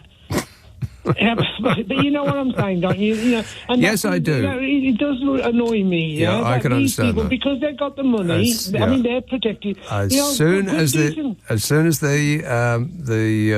cannons are levelled at them, then suddenly they care. Yeah. Yeah, you know, like real good people, right, come and ask me, right, oh, are you going home for your holidays this year, Angie? And I'll say, what, to Smethwick, which is the next Oldbury, town. yeah. Oldbury, yeah. So that's what I'm trying to say to you. So what's happened is, over the years, subtly, right, they've laid the seed of hatred, right? I don't think there's anything subtle about it. I think it's really bold and loud and in your face with exclamation marks. Yeah, you know, I watched a documentary, right, you know, the leader of the National Front in the 70s, and he basically turned around and said, right, I want non-white immigrants and their descendants to leave this country. Yeah. Right? So that specifically directed the people who were non-white, yeah? Then racism moved to a little bit like, oh, we don't like Muslims, but we're okay with the Sikhs. It's not just racism, it's any identifiable minority. They can always be used as fodder to get people of small brain on your side. If they want to blame the lack of progress in their own lives on somebody else rather than themselves or luck, both of which are a bit difficult to point your ire at, then the easiest thing, and this has worked pretty much wherever it's been tried, is with a certain number of people, is blame a small identifiable minority. Yeah. I mean, then your nutcase Nigel Farage, yeah? He's been floating around how many parties like a little satellite, yeah?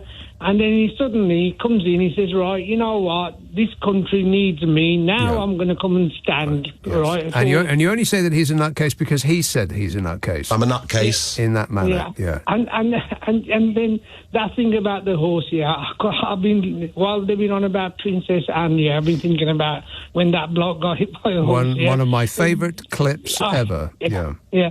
What I'm trying to say generally is, right, Nigel Farage has been there or thereabout with these kind of fringe parties, yeah? You know, it's evolved from the National Front, to, there was one called the Anti-P League, and then there was the British National Party, UKIP, and then you got the extreme ones like the EDL and Britain First, and they've all peaked around about the same and then just faded away. So I guess we'll see what happens with this latest model or iteration, whatever you want to call it, the latest occupier of the right wing. Yeah, Ranjit, I've got to go, but thanks for that. 0345 6060 973. Wayne emails, Nick mate, Nigel tells it how it is. Yeah, just like he told us how Brexit was going to be. How's that to work it out, by the way? Oh, fabulous. Any of those promises come true yet? No. We're still waiting.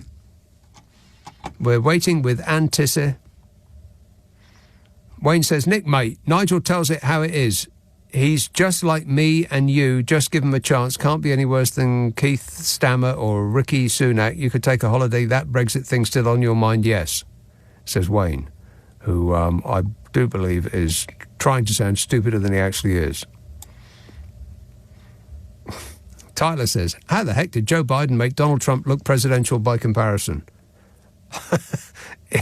Image over reality. Nobody can be more presidential than Donald Trump. I can be more presidential than anybody. That's just a fact. Let's have Brussels. Emma. Hi, Nick. So I suppose just to listen to Ranjit was just to maybe expand on what I was originally going to say, which is, oh my word. So I've just come back from the UK. Literally, I've just got back this evening, and a family member has had this most amazing physiotherapist look after my family member, and he happened to be British Asian, and I just happened to be saying to my mum, like yesterday, before these horrible comments came out from the Reform Party people, saying, God, poor love, I bet he walks down the road when he hasn't got his I'm a physiotherapist on his sleeve. He's just seen as a P. He's a P. Everyone's like, oh, look at that P. Yeah, not everyone, Emma. Not everyone, no, but there will be people who will use that language, and that's what came across in this video. That's no different to how it's always been. And it's always been that way here and everywhere else. That's just called human beings. We're in a time when, I got the train back. There I was getting the train back from the outskirts through, Zone 6. So, and there was people all different. And I just loved that because it didn't used to be like that. It used to be a lot more like, the white. Like a great big melting pot. Big enough. Anyway, to take the world and all it's got. The point I was going to make, was that actually that guy, I find it so funny. They're saying, he was this guy, he's the P word, he's an actor, blah, blah, blah. But I think what's more relevant and more important is then that later bit of dialogue, which is with these two white lads who are apparently part of Farage's, ongoing, they're ongoing, what do you call them, like his general assistants. Well, whatever. So that's a good word that he's worked with for years and years and years. And for me, therefore, that's much more poignant. These are people who he trusts. They're part of his. Yeah, let's not kid ourselves. Yeah, all right. But let's not kid ourselves. Racism and hatred of minorities exists wherever you might look. I mean, people might not feel comfortable saying it out loud. Some people might feel more comfortable if they're in the company of other people that I don't know how to express it. The more that people say those things out loud, the more that other people who think it feel comfortable in also expressing those opinions in public. Now, for a while there, it was frowned on. Not the kind of thing you used to say in polite society. And now, various people have made it more acceptable. And they've used arguments like it's this kind of woke affliction that prevents people from saying what they feel is something that should be fought against. But, if we do, as human beings, always feel fearful of minorities for reasons of self-preservation, goes back to when we were cavemen and concerned about the people in the next cave who were verifiably awful people. Since then, the thin veneer of civilization, which we coat ourselves with, has made it unacceptable to express views like that out loud. And then every now and again, a wave will come along and people will unburden themselves and feel that they can say those things in public. And I think that we're in one of those periods now. I'm sure it will pass. All we've got to do is wait long enough. Thanks, Emma. On your radio, on Global Player, and Play LBC. Leading Britain's conversation. This is LBC.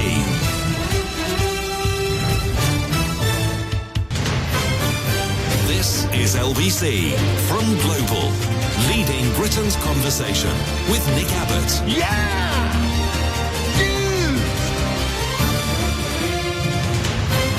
I just want to tell you all how happy I am to be back in the studio, making a picture again. It's a radio show, dear. Zara texts, hubby away visiting our twin sons. He gave me a list of things to remember. Could you reassure him that cooker is off, washing machine off, tablets taken, doors locked, dog fed and walked, Petal, the dog, in bed, Charlie, the large Labrador, in your side of the bed. All good. Good night. I love you. Thanks, says Zara. Presumably doesn't love me. Zara loves her husband. Matlock. Martin. Hi, Nick. How are you? Good, thanks. I hope you're well. As always, it's always great to hear your show. It's always the highlight of my week. Oh. Anyway, I heard you talking about Germany early on, and I just wanted to chip in my experience being a German. Mm-hmm. First of all, I find it extremely frustrating when I hear in the UK, I've lived in the UK for since 2012, so I've witnessed the decline of the last regime myself. Yes. But I find it very frustrating when, this argument gets used of, everywhere is bad, everywhere is the same, when it isn't. And it sort of almost, normalizes the abnormal, like ridiculous waiting times for an ambulance, or the police don't show up when you need them. And I always tell them this. Now, my mother, she lives in Brandenburg, and Brandenburg, the state of Brandenburg, is considered one of the poorest states in Germany if you compare to its western counterparts. And in 2021, she had a stroke. Luckily, she recovered. And when I visited her in Germany around Christmas time in 2022, she felt quite unwell, and she asked me to call an ambulance. And this was literally 4 o'clock in the morning. Yeah. And she lives in a very rural area. And within 5 minutes, the ambulance turned up. 5? And yeah, I kid you not. They were just around the corner. I kid you not. And 2 minutes later, a doctor on call arrived. And 3 minutes later, another doctor on call arrived. And this is considered, in a rural area, an hour and 10 minutes outside of Berlin. And, I feel the UK could have the same standard of care if the Tories hadn't, transferred all the wealth to their mates. But like you said earlier on, it's perhaps difficult to understand how far Britain has, gone down the hill. Yes. If you're not been sort of abroad and accessed this, services like the ambulance or the police, Right. And it's another story which is quite amusing. In Germany, there's a law on Sundays. It's quiet hours, so you're not allowed to make any disturbances with loud music or use a chainsaw or whatever, because it's quiet hours. And I kid you not, somebody was chainsawing on a Sunday afternoon, and somebody called the police, and they turned up. Wow. To deal with the disturbance. And I feel like this is the level of, obviously it's not always guaranteed that they will turn up, but the likelihood of the police taking minor things as serious as major crimes, I feel it's just as important, because even around my area, Matlock, you see a lot of antisocial behavior, especially on Saturday night, Friday night, and even during the week. Some of the parking is, by some tourists, is absolutely atrocious, like blocking the pavement, and that wouldn't happen in Germany because the laws. Yeah, these small things all add up to ruin people's lives. I mean, each individual thing might not necessarily impact you that greatly, but taken as a whole, yes, they do. I mean, it's the small stuff that is the thing that we live in. We don't live in the big stuff. We live in the small stuff. When did our rubbish get collected? There's, there's a rat problem in our street, and there's some graffiti that's just gone up on my wall, and that kind of thing. It's the small things that ruin people's lives. I agree. I totally agree. I mean, I could go on, but I don't want to sort of big up Germany here, because Germany has its own problems, especially, there are also long waiting times for certain, health, like if you need a scan, or especially the mental health sector. But nothing like we've got going on in this country. No, of course not. But I just feel like Britain can do better, and I hope with the next government, we have done better in the past. Exactly. So it can happen again. Yes. And before I came to the UK, I mean, that was before 2012. So around 2010, 11, just before the Olympics, Europe, and especially Germany as well, used to look up to Britain. I mean, believe it or not, because Britain was, and still is, open and tolerant, and that's one of the reasons why I moved to the UK, to escape all the German grumpiness. And it's not a stereotype, it's 100% true. Right. I just couldn't deal with it. I mean, you go into a builder's merchant and you have anxiety asking the customer service for help, because, in this country it's, hey, how can I help you? You're right, yeah. Whereas in Germany, it's like, yes. And then there's like a long pause. Well, in a builder's merchant, yes, because they expect you to know what you're doing. I mean, if I march into a builder's merchant, as I have on several occasions in this country, and I'll say something stupid like, have you got the thing that connects the sink to the pipe that comes out the wall? They'll just snort with derision and sell me almost but not quite everything I need, knowing that I'm going to that I'll go home it won't fit precisely, and I'll have to come back for the one thing that they didn't tell me that I needed. So that happens a lot. Yeah, fair enough. Another example, though, is I went on a train in Germany. It's a rural train line, so it's not the main sort of train stations, and the train ticket machine was out of service, and obviously I couldn't buy a ticket.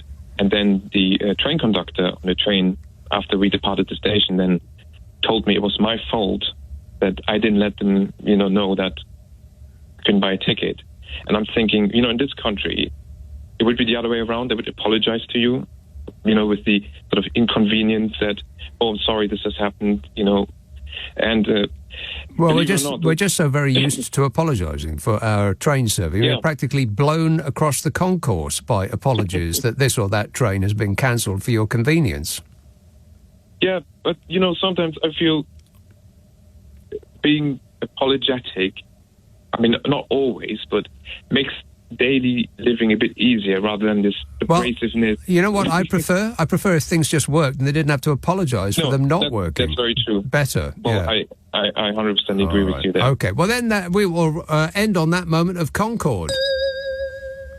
Thanks a lot, Metin. 0345 6060 973.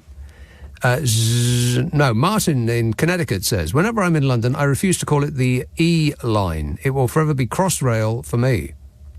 He's talking about the Elizabeth line.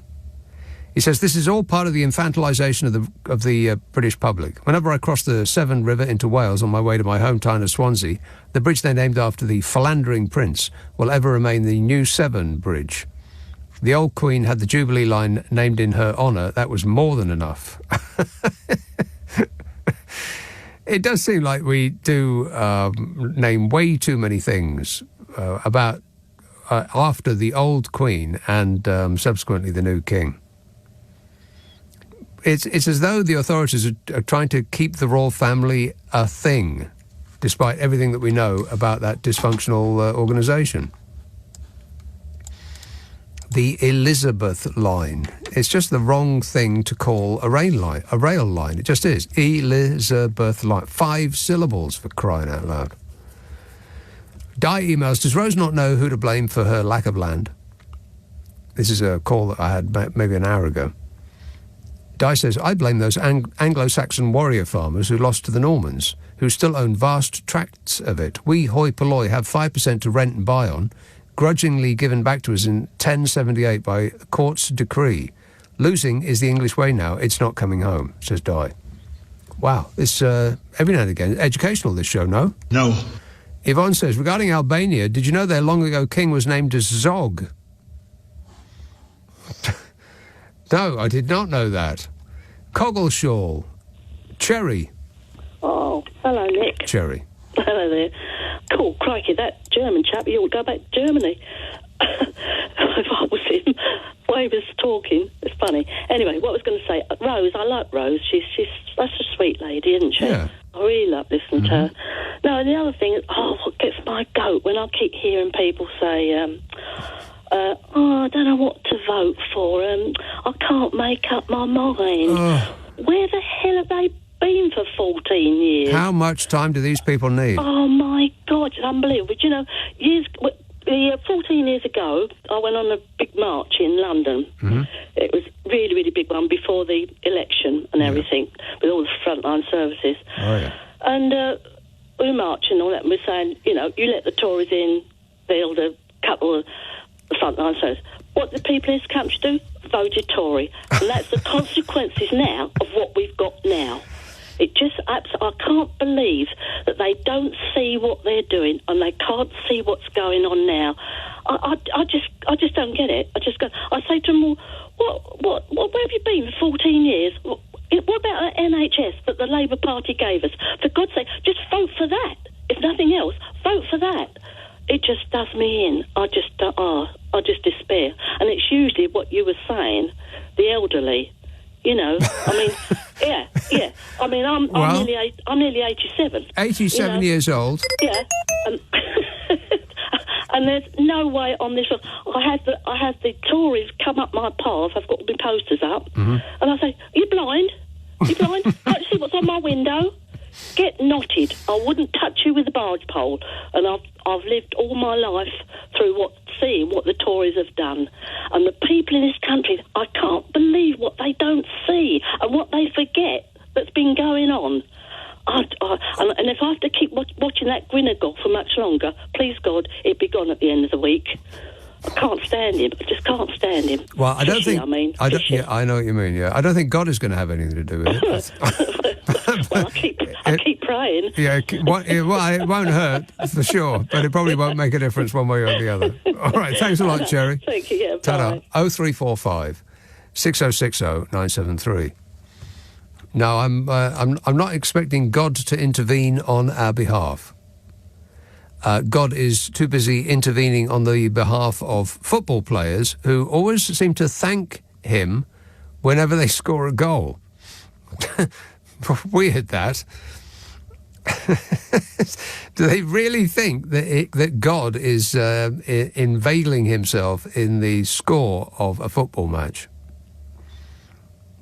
Sharad says, can you please tell me why electronic voting machines are not being used in this coming election? It would be good for the environment. Well, that's a good point. Less paper, fewer trees to have to cut down. Why aren't electronic voting machines used in this country? I mean, I can understand why you would, in some circumstances, want a paper trail, but if you can bank electronically, then why can't you vote electronically? I mean, which is more precious to you, your vote or your money?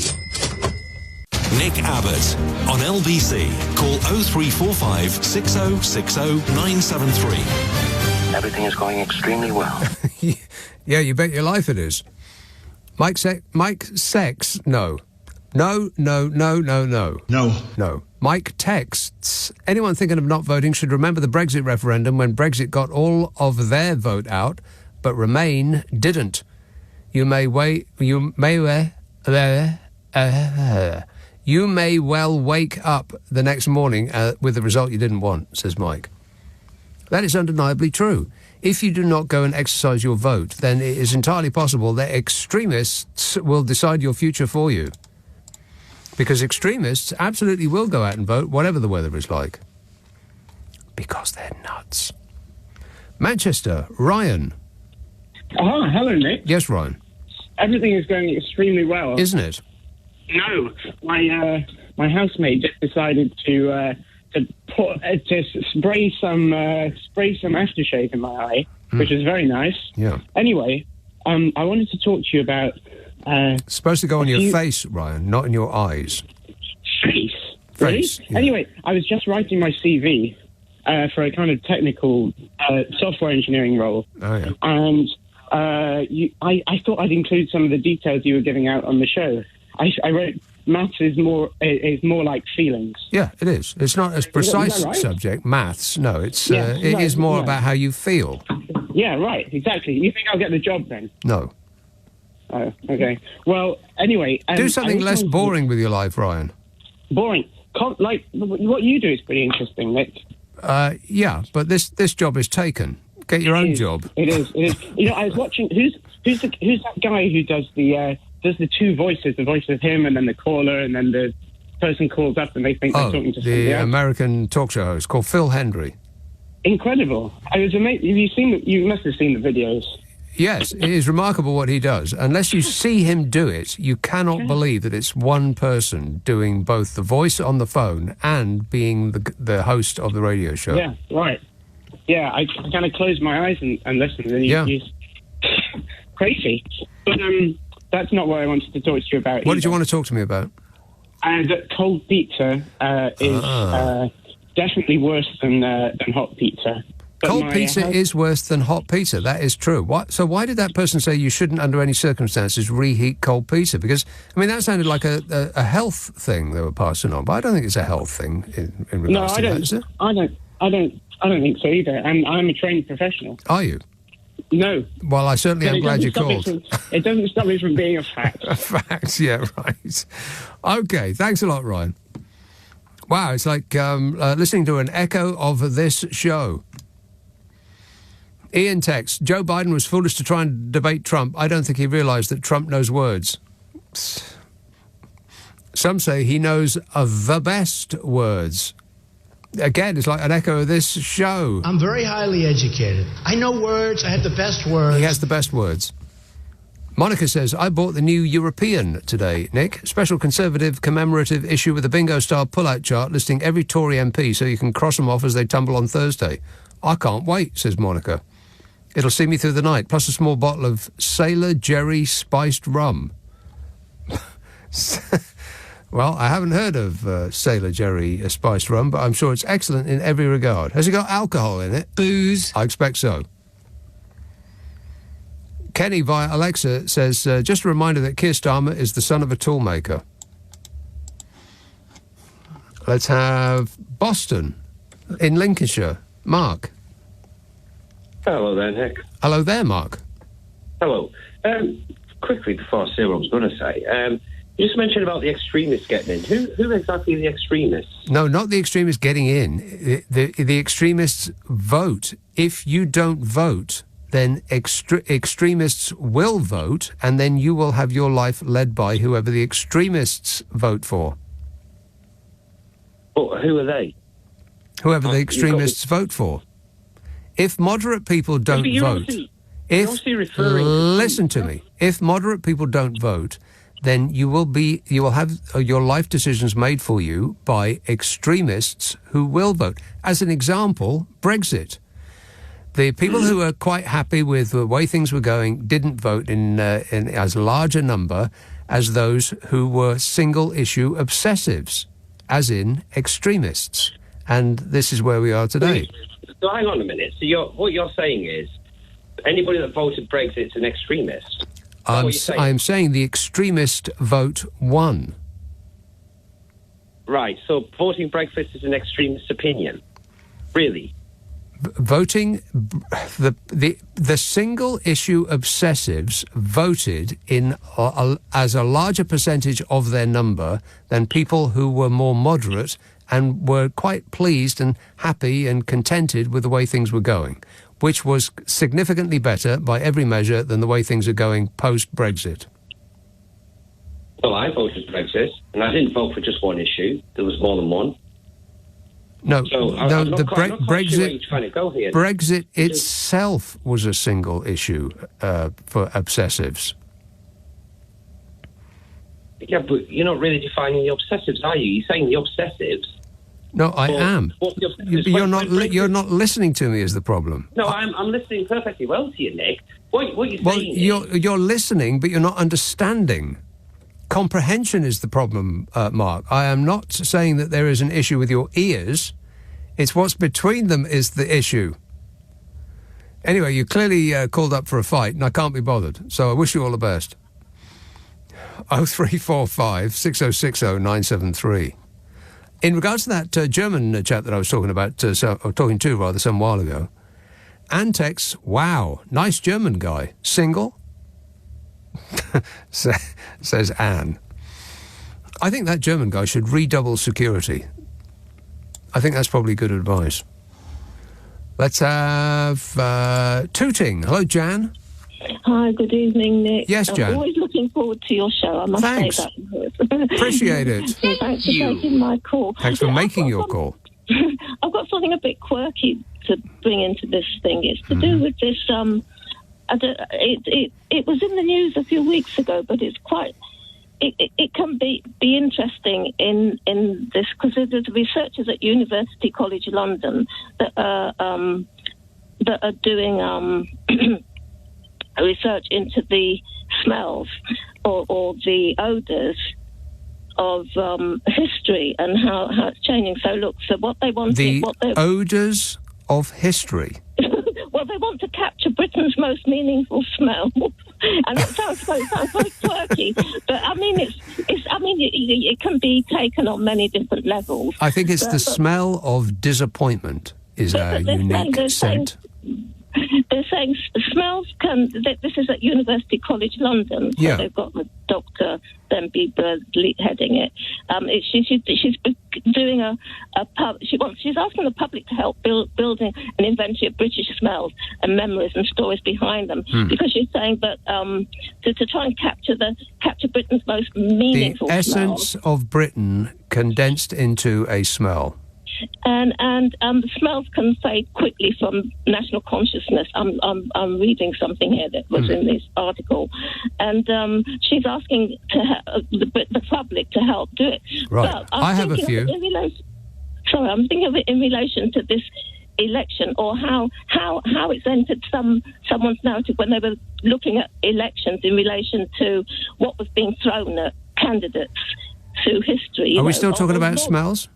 No. Well, I don't know. I mean, it looks like someone I've had this research in mind when they were picking out the type of things that had been thrown at candidates. Like, Farage had some milkshakes thrown at him recently. Yeah. Harold Wilson had eggs and things, and the different things that were done. But what this person wants is they want to get rare smells or things that. But it would be interesting to see how this election. Well, I'll tell you what smells are the essence of Great Britain in smells. Is that what you're after? No, I mean, I'm just wondering. I mean, it says smell can fade quickly from national consciousness, but I don't think whatever gets associated with this election is going to fade. You know, it's going to be quite pivotal, isn't it, Nick? Historically, this election. So we're not talking about smells anymore? Yes, I mean how it could be characterised in I don't know what smells. Well, cut grass, the smell of beer on a warm afternoon, the smell of chocolate-flavoured Angel Delight. Yummy. Those are all nice things. What about the things that might? I don't know. It's just. Well, I'm thinking if I wanted to contribute something to this, like she's asking the public to help build an inventory of British smells, memories and stories behind them. Well, I'm on the verge of contributing a smell of my own right now, as a matter of fact, Jan. But thanks for asking. I don't understand that. No, me neither. But I did hear that whoever smelt it, dealt it. I got that round the wrong way.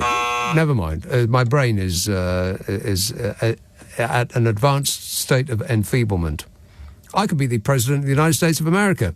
Here, Jan, I've got to go. But thanks for, whatever that was. Something about smelling. Silent but violent is what I heard. Joe says, when they name a rail line after the present king and it's known as the Charlie Line, do you think it will be snorted out? Listeners with material. Oh, no. Caroline says, can you imagine Fujitsu winning the contract for the electronic voting machines?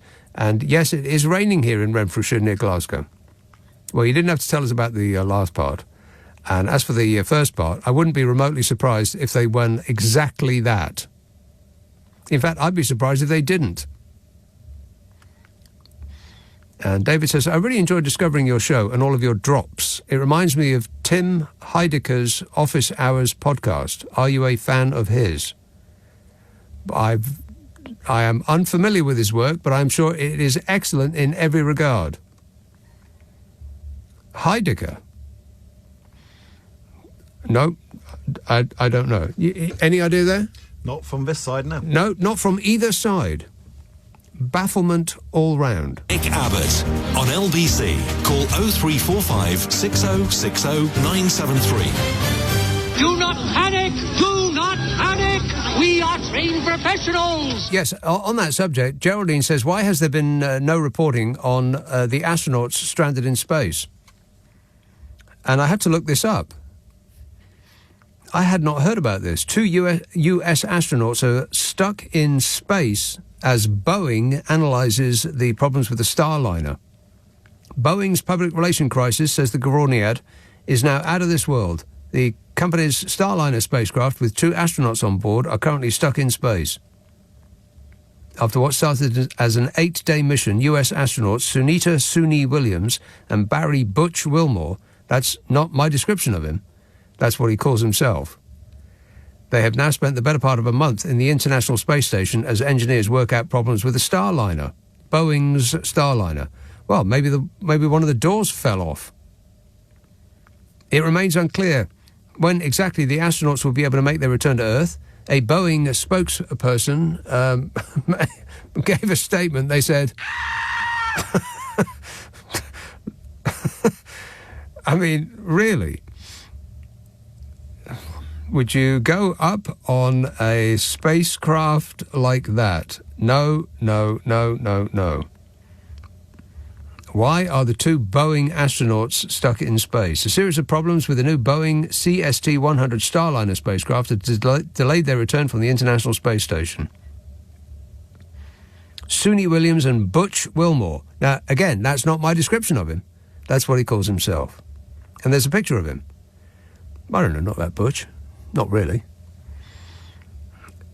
Two NASA-trained astronauts who were testing Boeing's new Starliner spacecraft have been forced to remain on board the International Space Station, orbiting the Earth for some 250 miles up after experiencing technical difficulties with their spacecraft. Well, thanks a lot, Geraldine. Thanks for bringing that to my attention. Appreciate it. Thank you. I had no idea. But we know where they are. Just not how they're going to get back here. Sam Batch. Hello, John. Hiya. John. Ranches was on earlier on. Mm-hmm.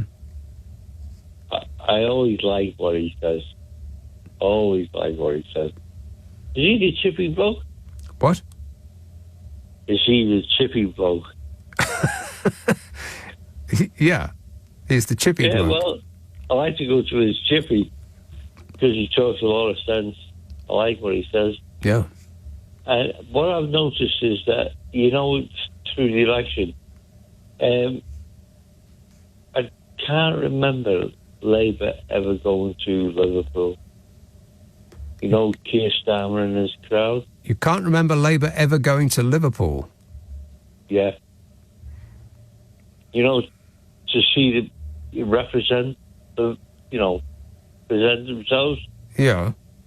Because is that a fault of your memory or their campaigning?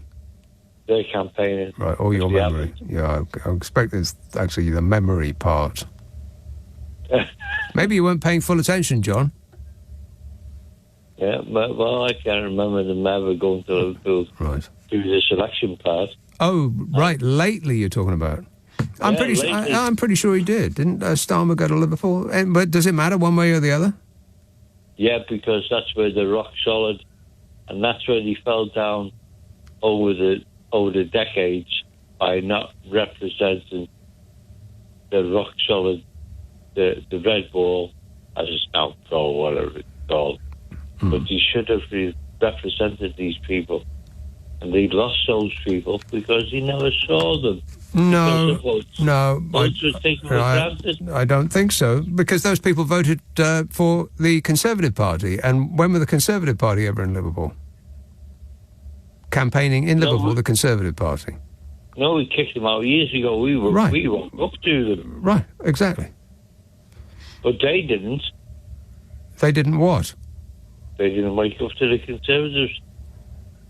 Okay. Now, either you're confused or I am, or maybe both. Let's just agree on both. Thanks, John. I've got to go. 0345 6060 973. Manchester, Paul. Hello. Yes, Paul. Nick, how you doing? Good, thanks. Yeah, good. Nice to speak to you. First of all, I wanted to say Ryan, the lad you had on before, the lad that was doing software engineering, got a great career ahead of him. He doesn't need to be a radio presenter. He'll earn far more money in software engineering. Yeah, I don't doubt it. And 2 points, really. United States, absolute basket case. Mm-hmm. Politics based on personality. Trump's going to win. Why won't people why won't people on the left call out Biden? They are. Yeah, they've been clamouring for him to step aside. What the problem is who they're going to replace him with. But why only today? No, it's not only today. No. That's completely wrong. No, that's way out. No, I can't have you say that. That's completely wrong. Democrats have been yearning for Joe Biden to step aside because he's verifiably, and it's not just an age thing, it's who he actually is as a person, because the number doesn't really make a difference, because the difference between Trump and Biden as far as the age is concerned is not that great. But one is more together than the other. Now, maybe it's that one has access to better drugs than the other, because I'm sure that they're both on performance-enhancing drugs of some sort. But it's just that the combination is working better with one than the other. And, Trump just seems more vigorous. That's certainly true. It doesn't mean that he's a better leader or that the world will be a safer place with him in the White House. The younger guy, Donald Trump, is a pathological liar who does all sorts with ladies of the night that has been proven. He's an absolute catastrophe. I mean, we need Biden to stay in power. No, I think we need somebody who is younger than Joe Biden to front up the Democratic Party. And whoever it is that they pick, they're going to have to do it pretty much straight away, because what's happening with them now isn't working. I mean, obviously, if Donald Trump is still winning is besting Biden in the polls, then they should have done something about changing the candidate ages ago. But unfortunately, it's really in Joe Biden's gift to do that. If he doesn't want to stand down, I don't think anybody can do anything about it. Anyway, Paul, got to go. Thanks a lot. 0345 6060 973. Oxford, Leslie. Hello, one of your colleagues was talking about the Oxford to Cowley line. I've had a look at the plans. I live quite close to where they're proposing that line, and it's a complete joke. There's no access to the local community whatsoever. The access to the station seems to cater for everybody and anybody else. You say that somebody on this show was talking about the Oxford to Cowley line. Yeah. When? I heard you mentioned. No. Yeah. Hang on a minute. Do you remember that? Somebody on this show was talking about the Oxford to Cowley railway line? No, I don't remember that. No, we don't remember that, Leslie. I do. I heard you mention it. Are you sure you were listening to this show? Yes, 100% sure. No, is that a no? Absolutely, I was listening to it. I heard you mention it. Well, not me. Absolutely not. No, I never heard of the Oxford to Cowley line. But in what manner is it a joke? The train line. Yeah. The access does not serve the local community at all. The access? What do you mean by that? Yeah, the access to the station. Somebody, you definitely mentioned it a few seconds ago, because I put my ears up. Leslie, which show are you listening to? Your show. I don't think so. You want to check the dial on your radio there, Leslie? I think you've made a bad mistake. Definitely not. Anyway, I'm enjoying your show. Which show? Whichever show she's listening to, it's absolutely excellent. It's just not this one. Thanks a lot, Leslie. Cheers, my dear.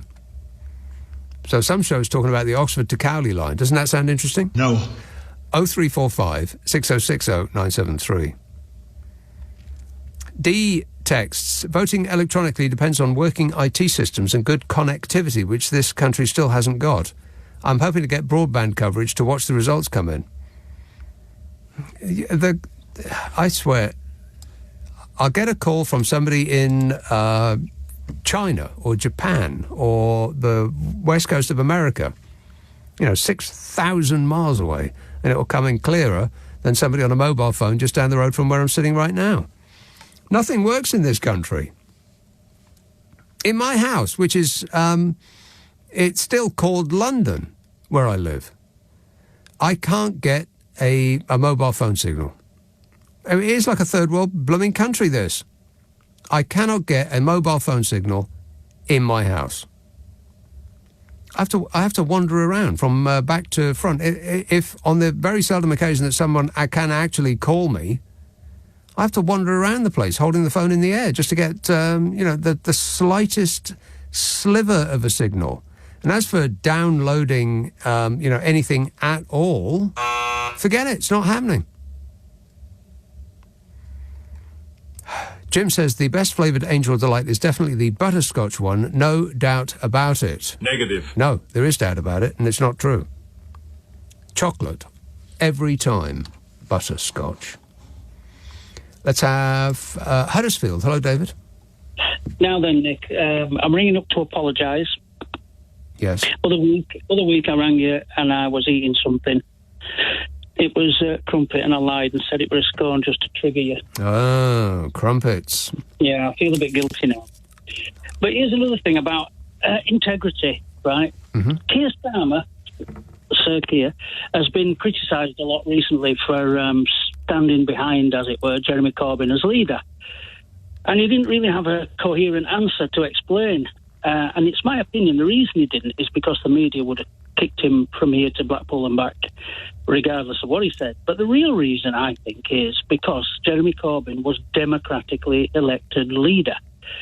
So it's his job as a democratic politician to stand behind the leader. I think he did say exactly that. He said the reason, after trying to get out of answering the question, he just became exasperated and said, well, you know what, I was campaigning for the Labour Party and he was the Labour leader at that time, so that's who I was campaigning for, because that's the game. So people claim, Rishi, bless him, said he was going to bring integrity, etc., back into politics. And when someone does, people don't like it. So it's a very difficult situation to be in modern soundbite politics. Yes, that's right. When you can't really tell the truth because people still don't like it. Yes, we want to be lied to. That's actually true. We want to be lied to. We want to be told simple answers to complicated questions. We want to be told that everything is going to be all right, that the reason your life hasn't turned out very well is because of those people over there. And as long as we can do something about them, then nirvana will be yours. And none of that's true, but if you don't tell people that, then they will punish you at the ballot box. So realism, we get a situation where Donny Smallhands is a sort of messianic figure. We've got Jezza, who's a messianic figure. Mm. And other people who are trying to do a decent job end up suffering. And Nige, he's a messianic figure. Yeah. And real people who are going to do the job and perhaps make a significant difference pale into insignificance in comparison. Yes, because people are... What's a nice way of saying stupid? The masses are asses. We don't want to be told that things are difficult and complicated and it might be tough to turn things around. We want to be told that everything can be turned around like magic, like we've got a wand. And we can just sprinkle fairy dust over the country and everything will be instantly brilliant. And even though we don't believe that, that's what we want to hear. I think you're being a bit cruel. It's why we buy chocolate in coloured wrappers. It's because it looks nice. And this is what's working with politics. It's trivialised. Yeah. Yeah, that's what I've got to say. Right. Stop voting for people who are covered in coloured wrappers. Good advice, David. Andrew says the smell of Cumbernauld is cannabis. How about Bridie's? I bet they smell of Bridie's just a little bit. And David says, sounds like Butch Wilmore is really spacing out during Boeing's test flight. That really wasn't worth either texting or me reading out on the radio. Never mind, it's happened. We're just going to have to get past it. 0345 6060 973. You know, when during the course of the week, I don't really talk that much, and so it comes as something of a surprise that this throat thing that I've had for like weeks now. Back when I had to take some actual time off because I couldn't speak. Well, it's not come back yet. My voice still seems a bit thin, and I'm projecting, as I normally would, but the sound doesn't seem to be coming out very well, and it's a bit cracked. Not that I'm complaining or anything. Whinging and whining and moaning. But I hear a lot of people on the radio that sound just like this. I think it's gone around the whole country, and you only notice it when people are on radio. I mean, if you're just conversing with your work colleagues, then it might not appear, to have affected them any. But when people are on the radio and their voices, it's like it's cracked a bit. Like I'm a little bit Rod Stewart, you know what I mean? Without the money or the talent. But I suppose I'll just have to put up with it. I'll get past it. This is LBC with Nick Abbott. Call 0345 6060 973. Tweet at LBC. Text 84850. Come on, we're running late. We are running late. Let's have Birmingham. Hello, Tony. Nick? Yes, Tony. You're right about that throat virus thing, when it's everywhere. What? The throat virus thing. It's everywhere. It is everywhere, yes. Whatever it is, it's best avoided. Definitely. Anyway, as we down to like the last couple of shows, something that I think is better now than it was 14 years ago. Ah, go ahead. Kids aren't allowed to buy scratch cards anymore. Has that improved your life? Well, I think if I was 16 years old and I had won with my first scratch card, maybe my second scratch card, instead of spending my school dinner money on, constructive things like... Records? Records, then I would have probably ended up spending it on scratch cards. Yes. And I don't think that would have been very... pleasurable. No, I think that's probably right. I would imagine that for a lot of people, it depends on how your first bet goes. If you lose your money, then that's not very, doesn't necessarily set you up for a life of gambling addiction. But if you win on your first bet, then it might just do that, yeah. And especially if you went back and you won again. And I mean, when you look at like the percentages, it's probably 15% are winning tickets. Tony, the house always wins. Always. Eventually. Yeah. But if you... Anyway, I raised this topic with my then Labour MP that I thought 16-year-olds was too young to be playing the lottery as well. Yeah. Because I thought it'd be inappropriate for a 16-year-old to suddenly have, 10 million pounds in their bank account. Which could... Anyway... I mean, what would they do with it? They'd just spend it on comics and sweets. Well, it'd just be a complete nightmare, wouldn't it? Yeah, it would, yeah. I wasn't aware that they could buy them, 16-year-olds. I thought you always had to be 18 plus, but they've changed it, have they? They changed it, yeah. Ah, I didn't know that. Anyway, she shrugged her shoulders and said, we've let them join the army at 16, well, so they should... True enough, yes. If they can carry weaponry when they're 16 years old, then they perhaps should be able to buy a lottery ticket, yeah. Relatedly... Yes. Do you know inside bookmakers, they have these roulette machines? Do they? Oh, machines. Yeah, not roulette tables, machines. Yeah, right. Sorry? Yeah, the machines. That they've reduced the maximum stake used to be £100. Yeah. And they've reduced that to £2. Very sensible. £2? That's the most you can spin at a time now. Well, I guess that is an improvement. It just means that people will stay in there longer. till they've lost all their money. Yeah, that's right. Yeah. But, okay, you might have noticed quite a few betting shops have actually closed. I didn't notice that. Oh, well. Well, it seems extraordinary if you can't... If you can't make money running a betting shop, then I think that you perhaps need a new business model. I mean, Donald Trump famously couldn't make money running a casino. I make $400 million a year, so what difference does it make? He lied. All right, well, it sounds like we found one. At least one thing that is better now than it was in 2010. Excellent work there, Tony. It only took us, years? Where have you been? Cheers, mate. Gotta go. Manchester. Hello, Raj. Oh, hi there, Nick. How are you doing Good, thanks. morning? Yeah. Good. So I was speaking to your colleague beforehand about the racism and all that type of thing, and what happened to Rishi, should I say. So, again, I find it a bit difficult because I've always just gone down the road of thinking, do you know what, if somebody doesn't like me for the colour of my skin or something, well, I can't do anything about that. That's like a you problem. Yeah. So it never really bothers me, and I genuinely mean that. So if anyone doesn't like me for that reason, well, I can't do anything about that. I can't please everyone. So I've always gone down the road of thinking, not my problem, that's a you problem. No point in me worrying about it. I can't do anything about that. Unless I saved his life or something, or her life, then they might like me for that reason, but I can't go around saving everybody's life.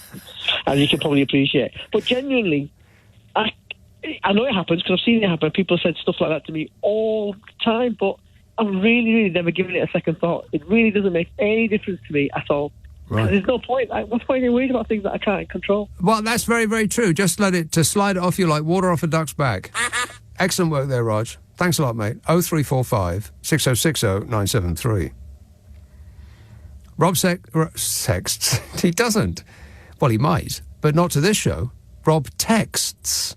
Having watched Biden and Trump last night, it makes you feel better about Keir and Sunak as leaders. Yeah, we could be the laughing stock of the world, but fortunately we've got America. Oh, shut up! That's true.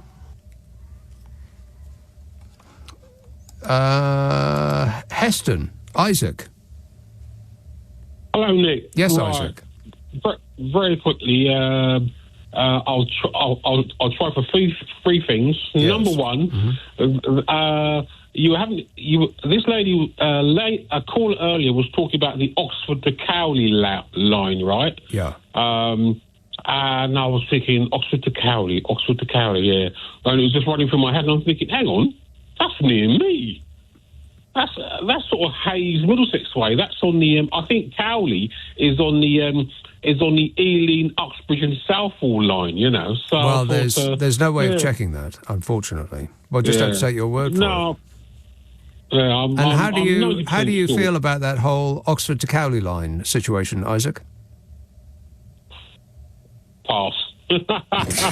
Sorry, mate. Okay. All right. Anyway, next thing. Yes. Right. Okay. Quickly is that I've got a message to the USA. Mm-hmm. Right. A message to the USA and about their leaders. Okay. Yes. It's time to hand over to the next generation. All right. They're too blooming old. I am a young, vibrant man. Apart from him. That's right. Apart from both Democrat and Republican. Both of them. The next generation, please. Yes. Next. Exactly. I mean, next. Okay, then right. Next. No, I meant. I was agreeing with you. Next, but also next. Yeah. Right. And finally. Right. Will the England fans be back home in time to vote in the election? as long as they can catch a flight. Yeah, always thinking positively. Thanks a lot, Isaac. A small part of me does hope that they get knocked out straight away, and then we won't have to think about it anymore. Then we won't have to think about it anymore. Then we won't have to think about it anymore. Then we won't have to think about it anymore. Then we won't have to think about it anymore. Then we won't have to think about it anymore. Then we won't have to think about it anymore. Then we won't have to think about it anymore. Then we won't have to think about it anymore. Then we won't have to think about it anymore. Then we won't have to think about it anymore. Then we won't have to think about it anymore. Then we won't have to think about it anymore. Then we won't have to think about it anymore. Then we won't have to think about it.